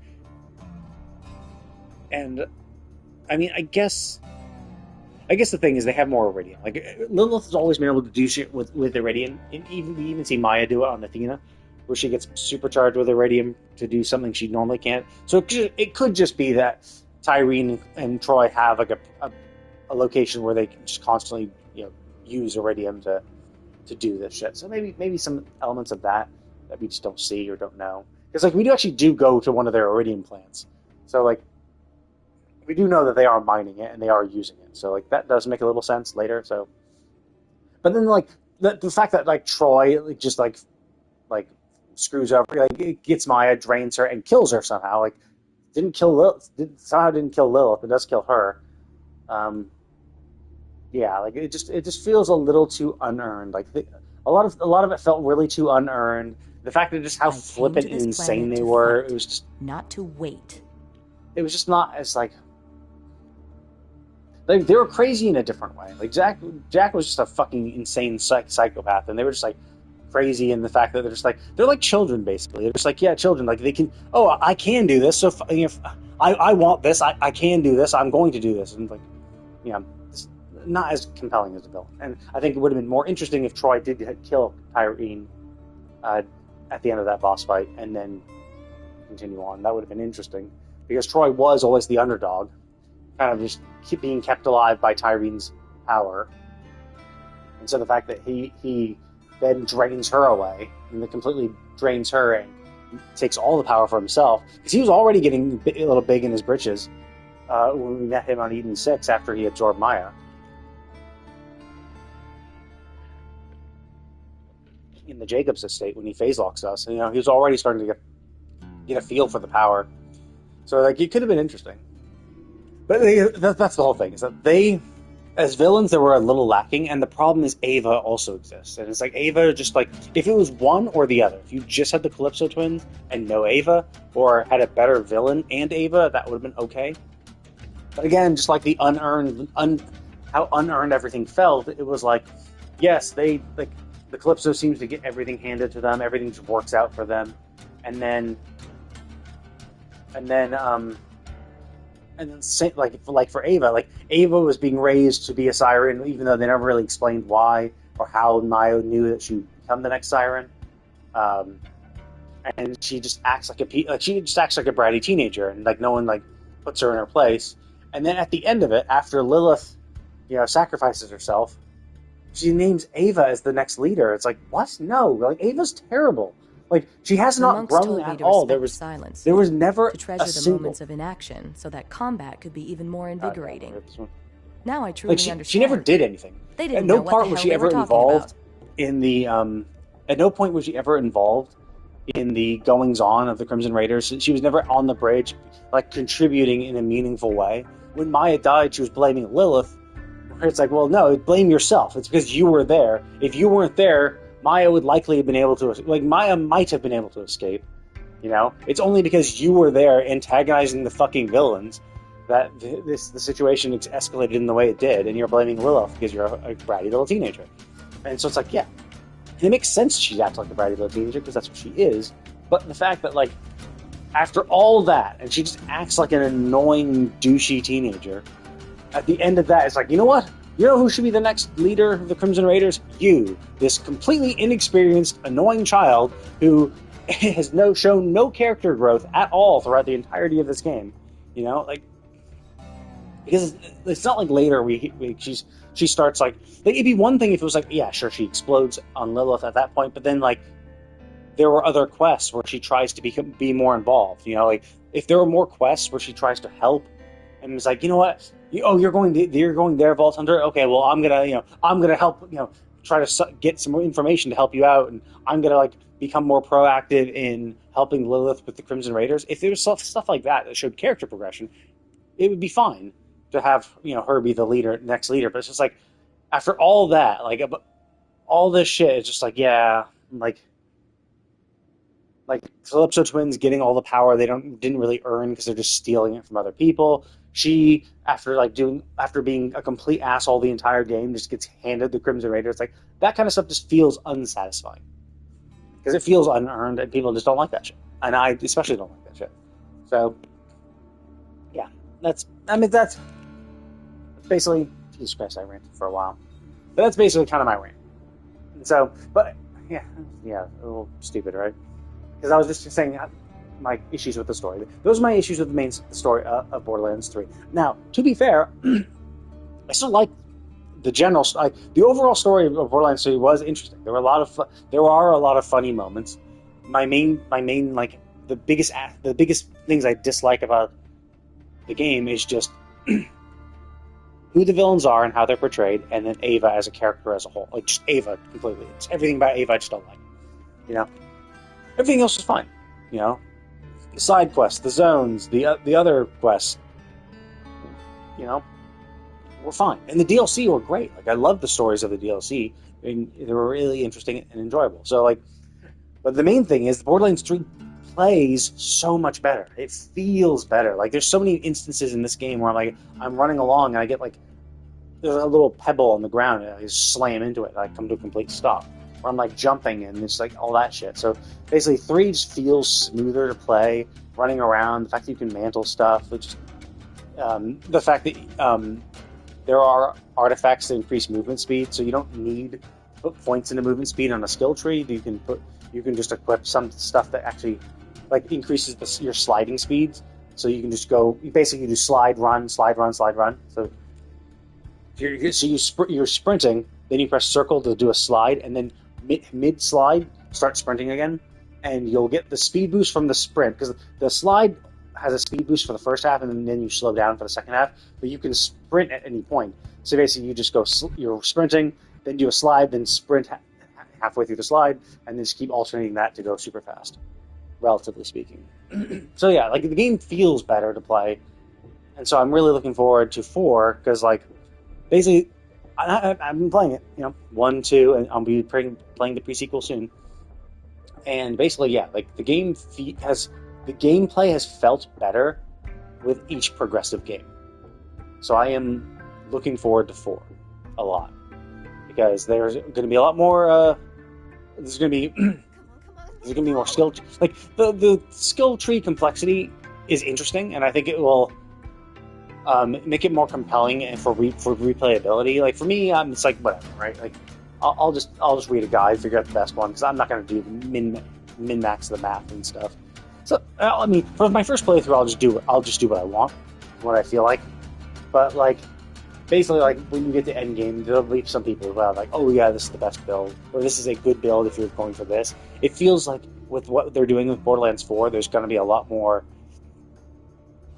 There's going to be a lot more like nuanced builds where it's not going to be something like so obviously good. Where it's like, oh yeah, if you're going to go like, it's like the way it was before. Is like you always went down the capstone. You always, you want to make sure you got down to the capstone as quickly as you could, as efficiently as you could, and then the second you've got all the skill points needed to get your capstone, then you start going into another tree immediately, so you can maybe get another capstone, and basically that's what you can do with all the DLC released for Borderlands 2. You actually can get 2 capstones. So the same thing happened in Borderlands 3. It's like, yeah, at the end of the game, you could level up enough to get 2 capstones. So it was just like, yeah, there was very little diversity because the trees had very little diversity. It was just like, yeah, you basically just had 2 to 3 skills per level until you got to the bottom, and some of them were just better, just obviously better than the others. So, and considering the capstone you're doing, yeah, it led to various things being pretty much rote. Like builds between people, like the content creators, would basically be pretty much the same. Sure, people might try some things out, and maybe a new gun or something would say, oh, well, with this gun, I might do this, like I might do this instead of this, or something like that.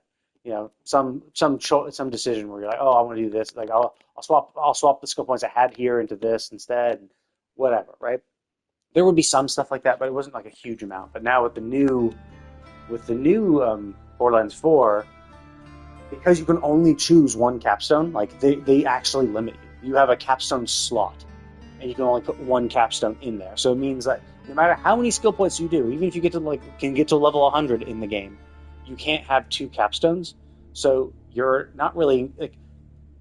So it's not all about like just getting to the bottom of the tree as quickly as you can. It's about picking. Like obviously you still want to get a capstone pretty as quickly as you can because having it will be better than not having it. But like once you get that, then it's like, well, rather than forcing myself to go down another tree, I could actually build up the tree I'm in to make this capstone better. Because that was the kind of other thing. Where it was like, yeah, like other trees had, each tree had its own kind of like vibe it was trying to do. In all the games, right? So, but because getting 2 capstones was usually just better than anything, you would still go into a tree that maybe doesn't fit your build as perfectly, but the buffs they give are still decent, so you still go for them, right? So it would be like shit like that. So I'm looking forward to that. So, but basically, yeah, that's kind of what I feel about it. Like I'm looking forward to it. I'm looking forward to the references. So even if New Tales of the Borderlands isn't as good, because Tales of the Borderlands was really interesting, and I do like the fact that like Reese did appear in 3, and it's interesting that all this Gordius project is Atlas Tech, and he becomes the CEO of Atlas in 3. And then, I mean, as we heard from Nakayama actually poisoned the CEO of Atlas, and I do believe like they mentioned some other shit about Atlas 2 and 2. So it's like it could be that maybe there is currently a vacancy in Atlas, and that's how Reese is able to do it because he comes back with maybe Gordius project information, and yeah, so stuff like that. So I'm looking forward to kind of seeing finish the prequel, so I know what actually happened in that, and what maybe there were references in 3 that I just did not get because I didn't play the pre-sequel. So, or I mean, there's probably a lot of stuff in 2 as well. That it's like, oh, here's a character you interacted with in 2, and here's their predecessor. Because the pre-sequel is chronologically between 1 and 2.